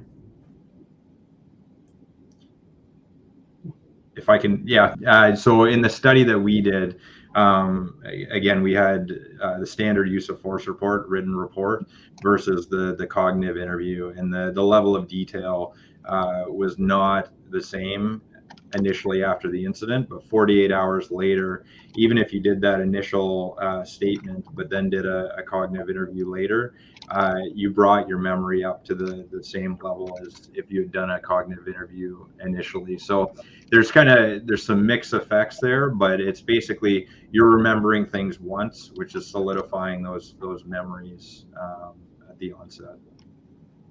Thanks. Dr. Lewinski, anything you want to add to that? I think the writing helps. I mean, and by the way, the UK also does this. They write their reports in conjunction with the guidance of an attorney, and that's all that they do is provide that sort of written report. And I agree with Simon. He really articulately expressed the research on what was happening, and by the way, a lot of that is his research. So very good stuff. Well, make sure you cite to yourself. All right. So I mentioned there are wrong ways to do this. Interestingly, Laura and I have talked to attorneys whose position was, I'm going to sit down with my client. We're going to watch the video. And when we're done, that report will match the video. Mm-hmm. And we sort of cocked our head. We actually teach the attorneys a use of force evaluation course for attorneys. And we have an ethics block that talks specifically about this practice. What was of concern, and one of the risks I'll just bring up now as part of what we teach in our ethics block, is that when you watch a video, there may be some really important information that would actually, for example, the suspect while running in a foot pursuit actually looks over his shoulder, and if you still shot that frame, you can see that the gun is actually pointed back at the officer. Well, if the officer would have perceived that would be some phenomenal information to have based their threat assessment and ultimately their response on. The problem is the officer didn't perceive it. So the wrong way, of course, is for the attorney to say, hey, look here, you see that, right? You saw that at the time. Yeah. So Laura, is there more you want to talk about that? It's ethics, right? We're supposed to be ethical as attorneys, and there's a whole bunch of rules that we have to abide by, and the easy solution, is for the attorney to look at that still shot and show that to the client and say, you would agree with me. You saw that at the time, right? I'm uncomfortable with that approach. I just, I guess it's because I grew up knowing that I'm not a very good liar. And if I lied, I'm going to get caught somehow, some way. And so here, even if there is that still shot and, there's a question of whether or not the officer should testify under oath that he actually saw that, less than split second movement. I don't know. I think it's just a bad decision, for officers to give that advice, because somehow, some way, if that is ever found out, I don't know how it could be. I don't. But that's. Well, we talk about some of the technological advantages of video, right? So Right. One of the ways it could be is that a camera is actually perceiving things in low light conditions that a human eye would not have been expected to That's see. right. And That's a dynamic movement. And so the things we point to explain why an officer may not have perceived something, certainly it's fair game to be thrown right back at us. We That's talked right. a little bit about that. So there's risk. Lance, you have something you want to add to that? It's one of the things, and it may be beyond the 3 hours that we have here, but there's two statements. You've got a criminal investigation, and then you've got an internal affairs investigation. And if at some point you're going to have that officer look at that video, and most of the time the internal affairs investigation is being done after the criminal, at least in Georgia and the other states that I'm active in. And I think that's probably the right call, because the police department should be looking at the 30,000 foot view so far as training, selection, all sorts of supervision. But I think that once you see, and to Simon's point, once you see that video, those internal affairs investigators have really got to be focused on the fact that perception carries the day. Yes. And they may have information now that they didn't have at the time, and even to a point of separating. All right, I know you've seen the video at this point. Tell us exactly what you saw at the time, exactly what you perceived at the time. Because remember, one of the only exceptions to using a Garrity protected statement in a criminal case is if the person lied. Right. So I've seen people jammed up in this situation where they, gave a statement at the scene, even a public safety statement, then they gave a criminal statement, and it was good, and it was accurate. But later, either their friends have told them things, or they've watched the news, which they should never watch the news. They were there, they know what happened. They're not going to learn anything from it. They watched the news, their friends told them, their family told them, and then they go into that internal affairs investigation a week after the criminal interview, and they make a statement that somebody in the DA's office decides is factually incorrect and is a lie. And this is one of the things somebody was talking about education. A lie is a statement made with the intent to deceive.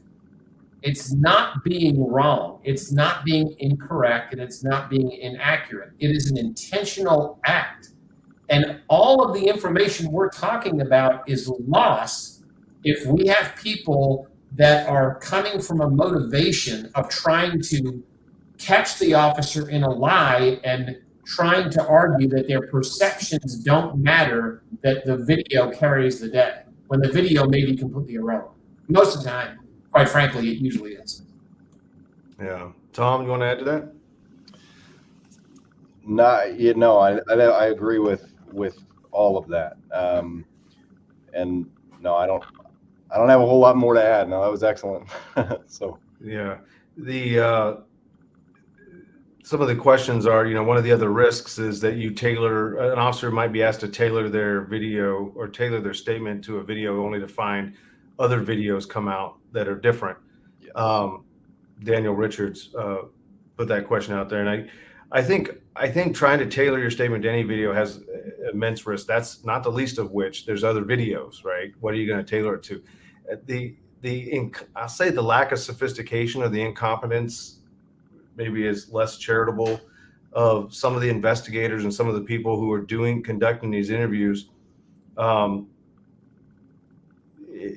is going to result or has resulted in officers tailoring their statement again to videos that have not been corrected, that don't reflect the reality of human perception. And the more sophisticated opposing counsel gets, the more they're going to bring that out.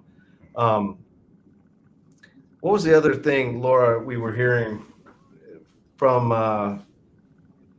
let me put it this way. One of the other things we heard from the same attorney actually was that even if an officer does not actually perceive that helpful information, the fact that the guy pointed the gun at him, it doesn't matter, because under the totality of the circumstances, it's an objective test, and the video captured information that was objectively true and therefore can be considered, although the officer did not perceive it.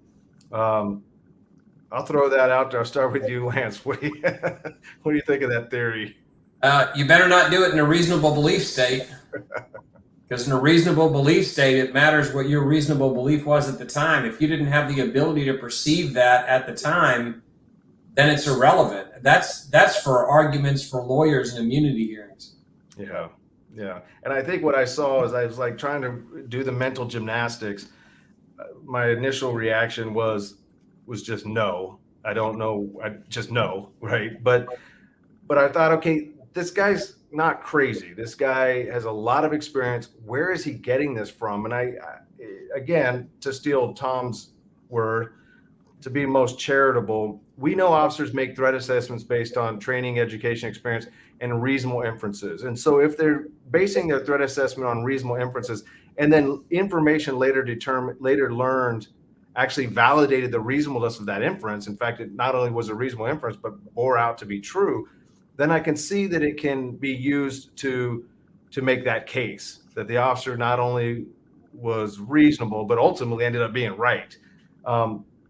So I tried to sort of navigate that mentally to give him the benefit of the doubt. But this was the same attorney saying, if it's helpful and it's on the video, it will end up in my client's statement. So, Tom, you're shaking your head? No, it's just crazy. I mean, that part of the thing is, as far as what we do, right? I'm a union attorney. In some places that's pejorative, right? I don't want to go out there and fix statements. That's like the last thing I want to do. It's what everybody assumes we do, right? That's not what I do. I do the exact opposite, right? I don't want to go out there and tailor statements. That's unethical, as we've talked about. And it's also not good for the officer for all the reasons that you've discussed. So that's just not what we do. But the objective standard, we were thinking about, it's objective in that the officer's subjective intent, whether they had goodwill or good faith, that's what doesn't matter. But what's subjectively in their head as far as what their knowledge was, what the facts were, that matters. That's what we use. And so if that wasn't subjectively in your head as far as a fact or a belief or whatever, you can't use it. But it's that just makes me uncomfortable on all sorts of different levels, because that's something as far as our reputation with, we try to build good relationships with the agencies that we're dealing with, right? And a lot of what we do is a relationship business. If a use of force investigator knows that I'm going to do things on the up and up, we're not going to make stuff up.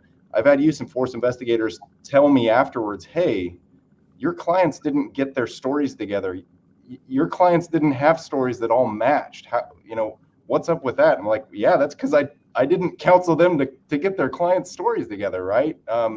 Because that's not what we do. And so anybody that's doing that shouldn't be in this line of work. Yeah. Mike Ranalli, you're quiet back there. Are you seeing these issues?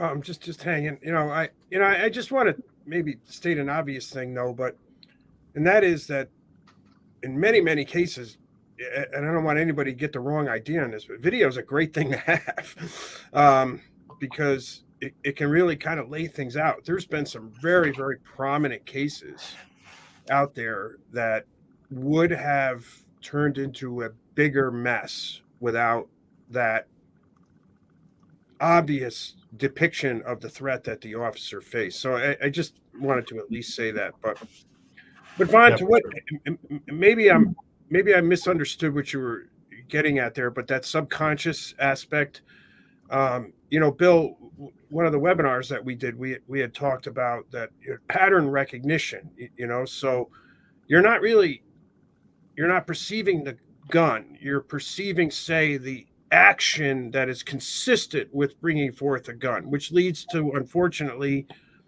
some of the mistake of fact shootings. And so, and Vaughn, if I'm hearing you, so you can be justified by the fact that it is a gun, or now vilified by the fact that it isn't. So I do think that there's, Lance, what that level of perception is, right? Is it enough? It has to be enough sometimes to perceive the pattern and what that pattern means based upon training, experience, and so forth of the officer. So I think that's different than saying, I just following up on what you're saying, Mike, seeing a movement that indicates that he may be turning around to fire a gun, that pattern and recognition, they can testify to that. But to say that, if the officer didn't actually see the gun, then they shouldn't say, I actually saw the gun. But right. I perceived, the movement that suggested to me, oh my God, he's got something.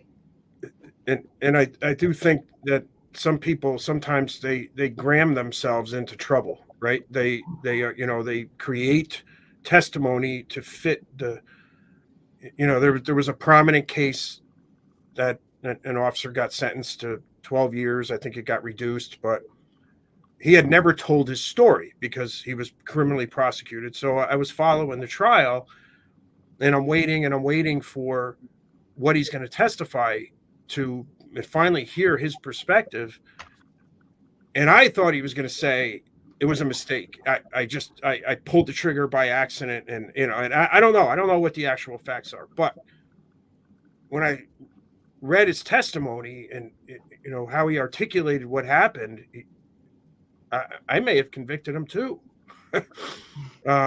because what he described was a calculated decision that was based on the perception of an immediate threat to my partner. I reached forward, pulled him back, drew my gun, and fired the weapon. And it's like, whoa, okay, all right. If that's what happened, then so I do think that can be a problem. Is that they may be overcoached, and I'm not trying to render a judgment on that particular case. I'm sure everybody probably recognizes it, but I'm just bringing up that issue. Is that that's not the smartest thing. Mike, it's a great point, because I think expert use of force or use of force experts will speak with the least amount of certainty on these type of issues, because the more of these cases you see, you start to have this impression like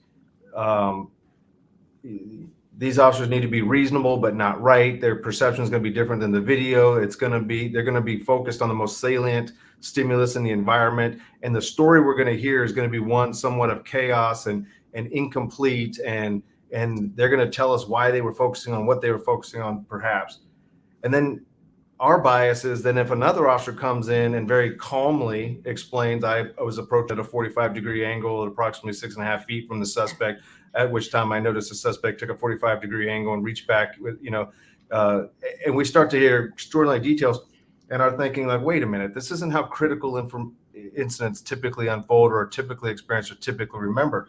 The problem is the officers we then do come across who remain very calm in chaos. They get better as things get worse.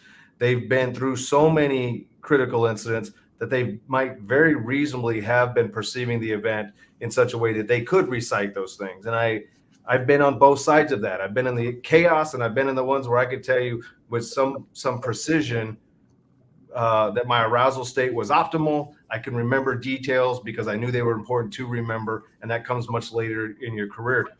But your point's well taken. Then you start to see a guy testify, and we're like, this guy's lying. There's no way he's remembering those kind of details. And yet sometimes they do, which then I go back to my statement. The more of these that we do, we speak with less certainty in imagining that we know what happened, sort of thing. And we want other people to join us in these evaluations with that same sort of empty mind, just let the facts come as they come and evaluate what we have, not what we wish we had, sort of thing. So IACP has recommended 24 to 48 hours to interview. Their general recommendation is a brief statement and then some looking at video, whatever is available and decided to be shown at that time. I'd like to raise a second question, is when should an investigator look at the video? But it would be really nice if we could make a recommendation for either one or both of those, so that people leaving this course could leave with some confidence that they have the correct answer. Or maybe there is no correct answer. And I'll leave that up to the rest of you. I don't think we have the correct answer right now. I'll just go back to what I said earlier. I think we're in the infancy of how we are getting this right. I think 10, 20 years from now, we're going to look back and say, oh my God, we're going to shake our heads and we're going to be like, did we really do that? I don't know. And I just feel horrible because I think we're going to recognize that we've got some officers who are in prison that shouldn't be in prison. So that's just my two cents. Well, one of the things that we're dealing with too, and we talked about this briefly, is prosecutors and some judges arguing that the Graham factors and the officer's perceptions and the officer's training under Graham is not relevant in a criminal case. And I love that argument because I sit there and say, I don't know if you work at an Apple store, but you sound like a genius, because You're telling me that an officer's use of force can comport with the United States Constitution under the Fourth Amendment, but still he can go to jail for murder. Mm-hmm. That is a tension in the law that cannot stand.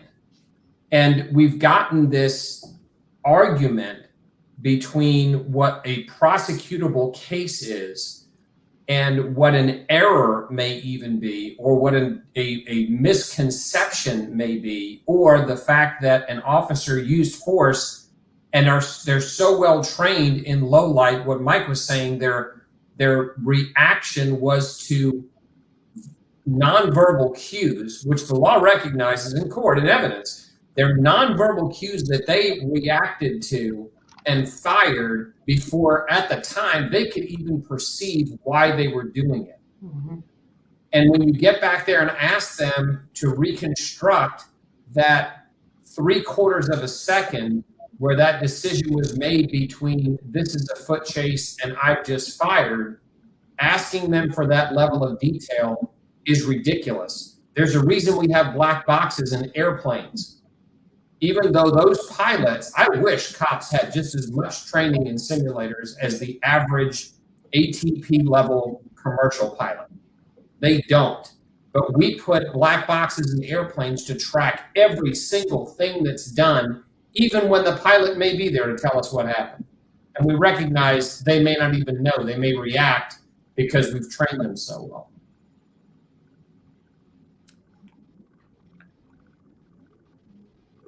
We'll have Dr. Lewinski come off mute and have something important to say to us. No, I was just reflecting. I'm a member of the Patrol and Tactical Ops Group, and we will allegedly be voting on IECP should take an interest in advancing pre and in-service training so that it matches the science as to how human beings learn a skill. We should look at content and et cetera, and that's what IECP should. We'll see whether or not it comes out of the committee. But in doing so, I've been reviewing training. And there is, if we look at someplace like Nebraska, for instance, the average officer is required to take 460 hours of instruction, but it's 1,500 to 2,000 hours if you want to be a cosmetologist and buff nails. So somehow something's wrong. Utah is 480 hours. The average is 840 hours. And you start talking about decision making and as many decisions in a simulator as pilots do. And your average officer gets 3. We can just defund the police, Bill. We're in good shape. We'll fix that problem. Yeah. That's the answer. Right. We still don't know what would work because we're not there. But yeah, it's a challenging problem. And then we get what's the operation of the human being within that, and at what point do you show video to facilitate a more complete and accurate picture about what the officer saw and did and remembered. And there's unfortunately the chasm that exists between what science can provide and what they're willing and interested in researching is really huge, because unfortunately, and I know Vaughn has gone off on this, because he's interested in the discrepancy between academia and the real world, but sometimes they're not connected to what's really important in the world. And there's just a huge gap between what we need as a profession and the science that's there to help us answer those questions. And you speak of science, I think what we've been finding is almost every single case that we consult on from a litigation consultant standpoint, we need a psychologist. We need somebody to come in and talk about the difference between,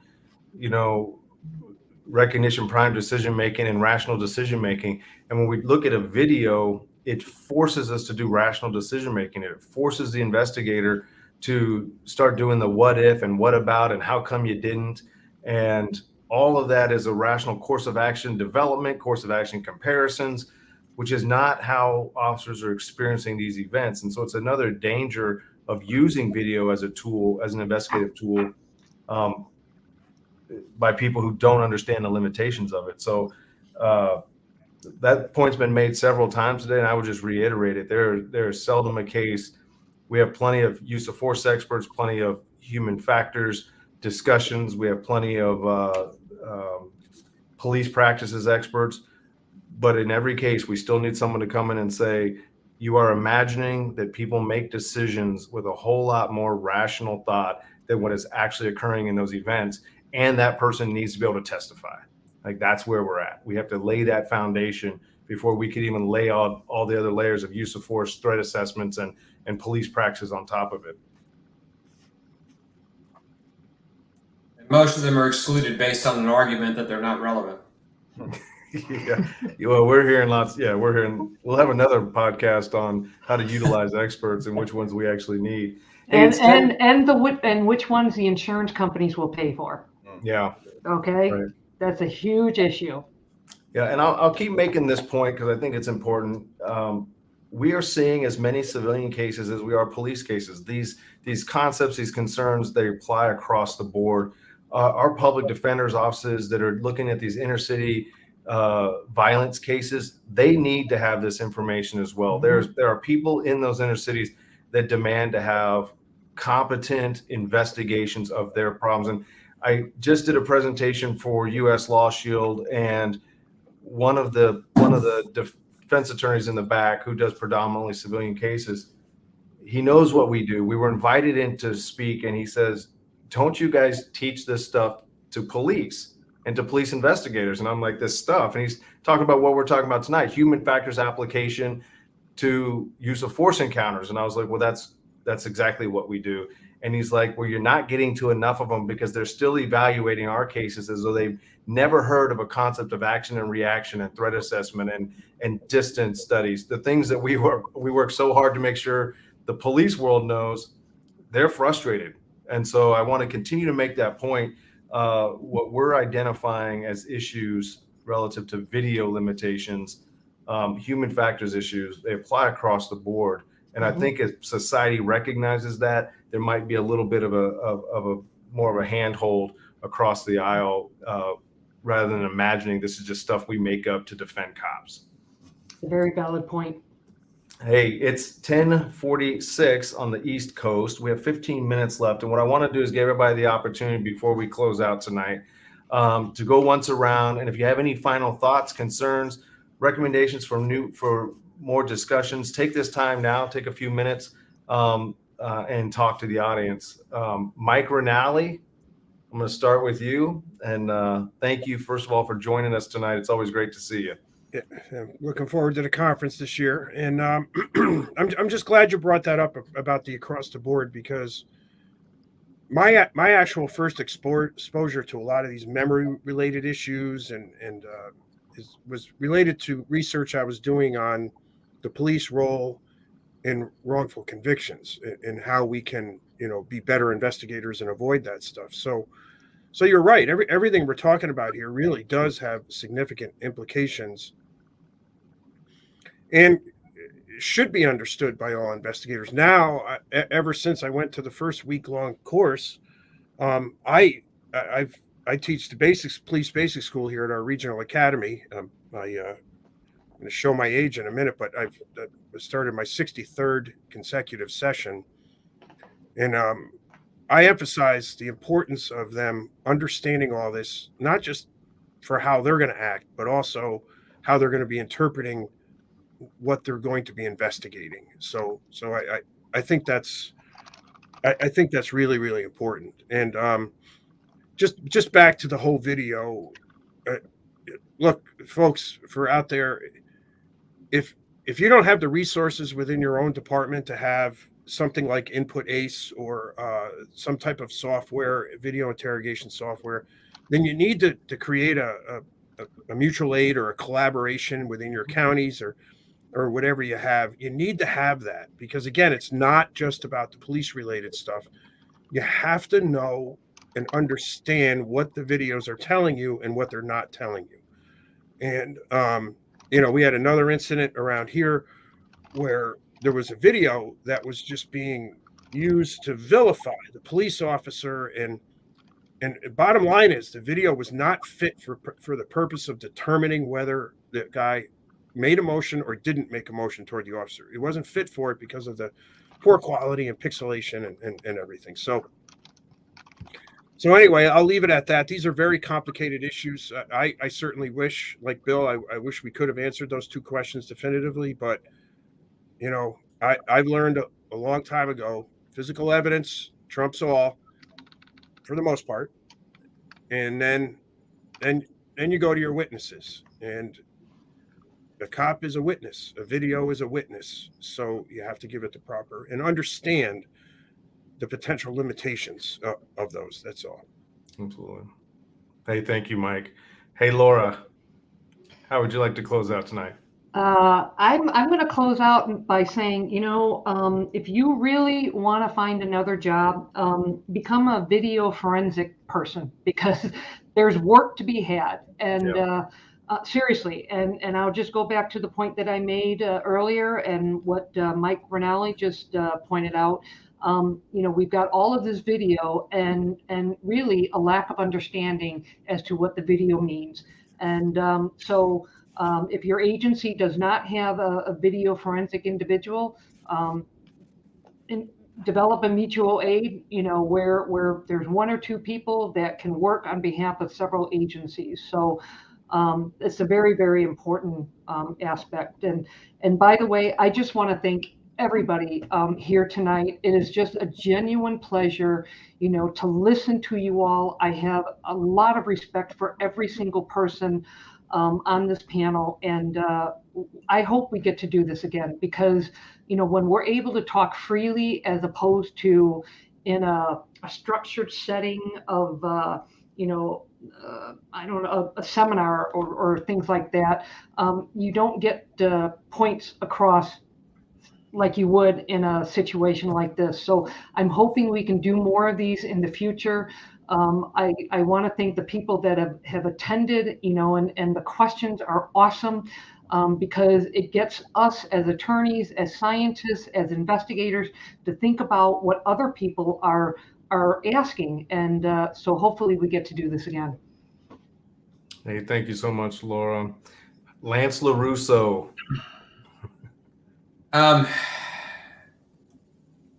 Get as much training as you can. Make sure you have a way to get an attorney involved at the outset. I personally think the FOP Legal Defense Plan is about the best one out there. I know there's a lot of others that are out there. In this environment, going to work as a law enforcement officer without a plan to have an attorney on speed dial is kind of like jumping out of a plane and not knowing whether your parachute's attached or not. And one of the things that I think we don't spend enough time doing is talking about media response. And it's really interesting. The past two folks, Mike and Laura, talked about video analysis. When we have a media source using video to vilify an officer, I want you to understand I do a lot of work with the media. They understand the limitations of video. They knew the limitations of video before most of us could spell video. They have taken classes in video. They know how to work video to get accurate depictions of what's happening in front of that camera. So one great class would be, how do you work these cases and explain what's going on in a video, in a situation where an officer gives a statement before your city turns on fire. And that's basically what's at risk now with the distortion of the truth when these videos come out. Absolutely. Thanks. Simon Baldwin, thank you so much for joining us. I think Dr. Lewinski appreciates having the big-brained backup. Doesn't have to work with the rest of us knuckle draggers. How would you like to say goodnight, sir? No, this was fantastic. It's past my bedtime here now in Ottawa, but no, this was a great conversation, really helpful, especially up in Canada with body cams being more in their infancy and, you know, being tied to certain approaches with independent oversight. So the East Coast approach that you referenced earlier, you'll have to add North Coast approach to that as well. But I think one of the other things that we didn't touch on too much is the broader impact on trust and confidence. And that's where I think the East Coast, North Coast approach of pure version and then seeing the video has a lot of merits, and we'll have some additional impacts. Obviously, trust and confidence in policing has taken quite a hit over the last few years. So I think, approaches like that, I've been involved in some consultation with racialized groups over that approach, and they seem to be quite pleased with it. So I think there are benefits in the ways that we deal with this within reason, and not putting officers at undue risk. So thank you all for the opportunity. I really appreciate it. Very perfect. Hey, thank you, Simon. Tom McCarty, staying awake out there? I am. We're still in Central Time Zone, so we're all right. No, I appreciate this. I assumed that I would learn a lot more than I contributed, and that's definitely been the case. What a great panel, and just great to learn from you all. Coming back from my perspective of where we're at, we can write policies, but at the end of the day, it's a Fifth Amendment issue, right? And if an officer wants to say, I want to see the video before giving a statement, they either get a statement with that officer watching video, or they get no statement. So there's ways that, in some ways, the ball is really in the officer's court about how they want to go, and if they want to give a voluntary statement that way or not. One of the big things I think is a big issue, and I think we've hit on it a little bit, and I'm not convinced that, and I'm not comfortable with it, I guess, is, we've sat through force science training, week-long 8-hour classes, and then there's the advanced training. So we've got a chance to see things that maybe we wouldn't have believed before. You could tell me that I wouldn't see a gorilla walking across the screen, right? But until I actually see it for myself, that's when I start to believe it. And we've all seen these things now and seen the examples. My big concern is do we get enough time with the jury to educate them properly on all of the things we've talked about for 3 hours? And if we've got relevance objections, and we've got a limited window with a jury to where we can really teach them about things like, focus and inattentional blindness and all of the perceptual distortions and why video may be different than the officer's actual perception. If we're not getting that time with the jury, that's a problem, and that's a big concern, I think, as we think about this issue forward. Great. Yeah. Hey, thank you. Dr. Lewinski, I'm going to defer to you. Would you like me to go and then have you go last, or how would you like to proceed, sir?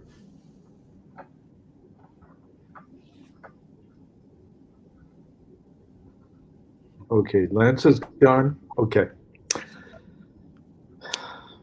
I'll say a few words and I'll let you wrap it up. Okay. Okay. Video has been transformative. There is no question, and I think as been pointed out by Mike and others, it has been much more of a positive effect for law enforcement than a negative effect. And it really is very helpful with memory. In fact, if it wasn't helpful for memory, we would not take pictures at Christmas time and do video, make video and audio recordings. We would not do that if we didn't have that to enrich our memory and stimulate our memory. And the problem that comes with video today is that when an officer is involved in a situation, we expect the video to replicate, or at least reproduce in some fashion, their perspective, their interests, their focus, their decision-making process. And the problem is, it's just a silent witness. And we expect too much of it and give too much credit. And we will not do that if we know more about it. But not knowing more about it, we give a great deal of credit to. My concern as we move forward with this, there are two things that we have to be very careful of. Explaining video to a jury really ends up as an apologist for the officer's perspective. And we're having the jury see things that they don't see. And we're trying to excuse the officer's behavior. And the same thing with the officer's behavior. There were comments, Brad and others in the audience are talking about decision-making and about how decision-making process of an officer is different, and trying to get people to understand that is really difficult. And it's not rational and logical. In fact, if you look at the decision process, the decision model that was developed in the UK, and now some advocates in the United States are pushing for, that is entirely a rational process, and almost never the type of process that anybody would make in some sort of time compressed circumstance, whether it's hitting a baseball or deciding which way you're going to move your fishing rod when a fish bites your hook. That sort of quick decision process. And by the way, if you hadn't noticed, those two examples are directly out of the life of people that have been in a jury that I've been talking to. Because if you use either the cognitive process, the perceptual process, the memory process, and use the science to explain it, you can't talk to a jury about it. Someone in that jury needs to understand what you're talking about when you're talking about officer behavior. And the same is when we're talking about video. To even use the terms input ACE and frame rates and bidirectional is to lose the jury. So the question becomes, how can we inform a jury about how biased video is and how complicated human behavior is, but yet how simple it is? Because if we can connect with our explanations to them, they will live with us and they will understand, and they will give the officer a fair shake because they know what the officer has gone through. They've been there themselves, not in the same way. But if you can connect with that process in the same way when you're talking about video, and if we can be able to do that, we can become really good experts that will really inform the jury and do a just, so they will give just due to the officer and the officer's actions. So we haven't answered the question, should the investigator see video? Should the officer see video? The question for me is even deeper than that. What the heck do we do with this? And how do we explain it to those who have no idea? Yeah, thank you, Dr. Bill. So Laura and I and other attorneys talk about these issues with some regularity. And we, like Mike, you were just talking about, people come up to us all the time and say, so which is it? What's the answer?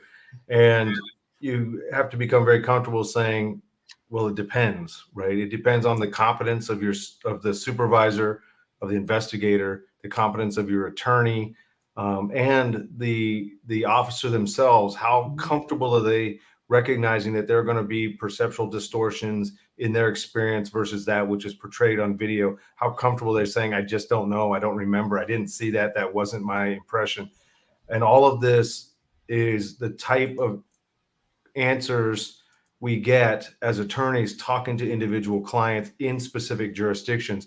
And so it isn't as easy as saying there's a one size fits all from coast to coast, jurisdiction to jurisdiction.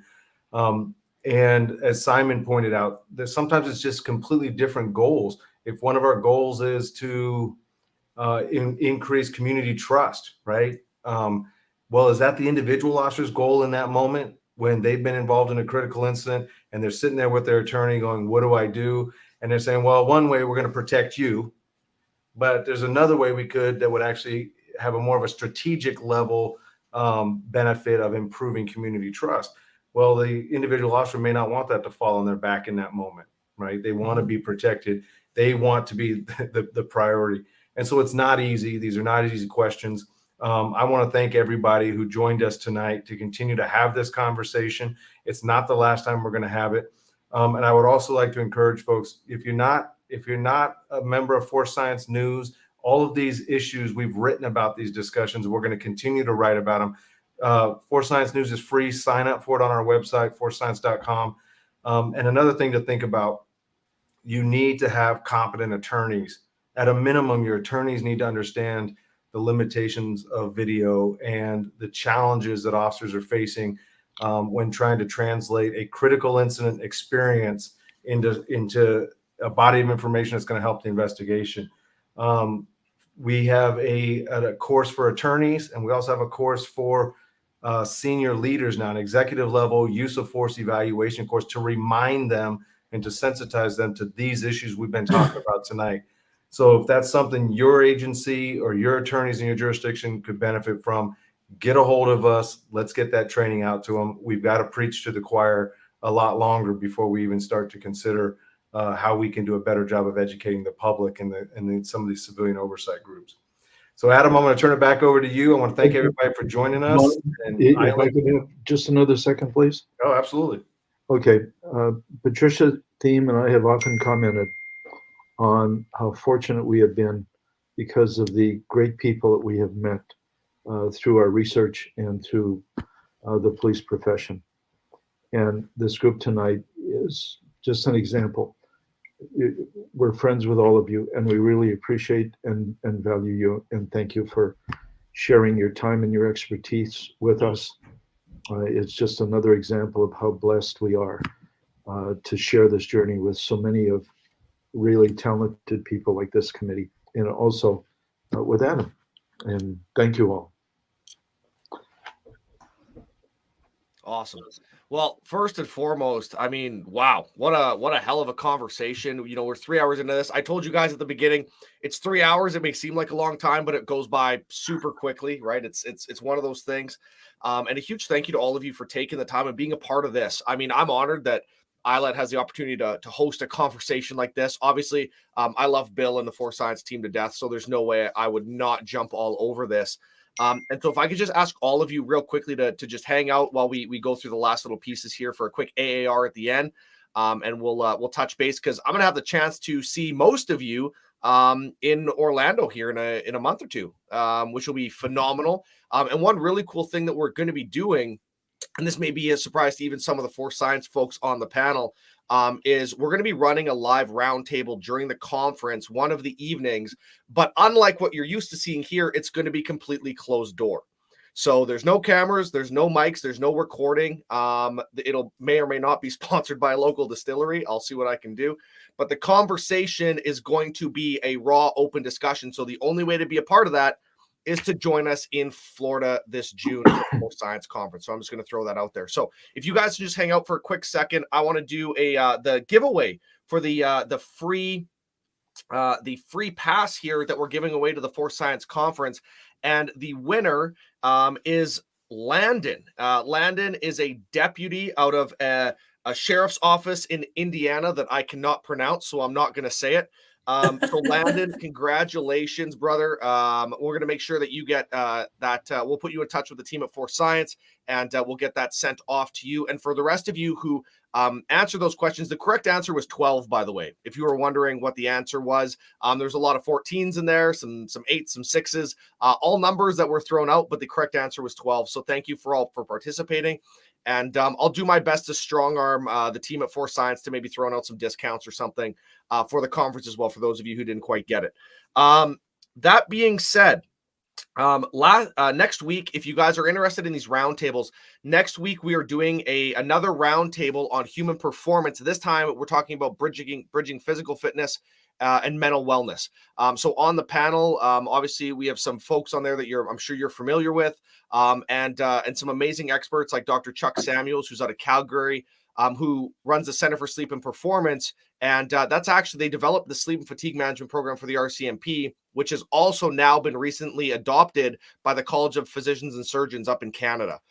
So obviously a very high level program. We're going to talk about how physical fitness plays a role in our mental wellness. And that's going to be happening next week, same bat time, same bat channel, here on the ILET Network and the Tactical Breakdown podcast. So with that being said, everyone, thank you so much for joining us on this episode of the Tactical Breakdown podcast for this roundtable on timings of video review. And a huge thank you to our panelists, a huge shout out to Force Science for putting this all together. This would not have happened without them. So as Vaughn had said, if you haven't already, go to forcescience.com. You can check out all of the amazing resources there. And you can also link right to the conference where you can register for the conference in June. I'm going to leave you with a world first. This is the promo video that we just put together for this year's ILET Summit taking place in September. So I'll leave you with a sneak peek with that. And thank you all for joining us here on the roundtable, and we'll see you next time. Thanks.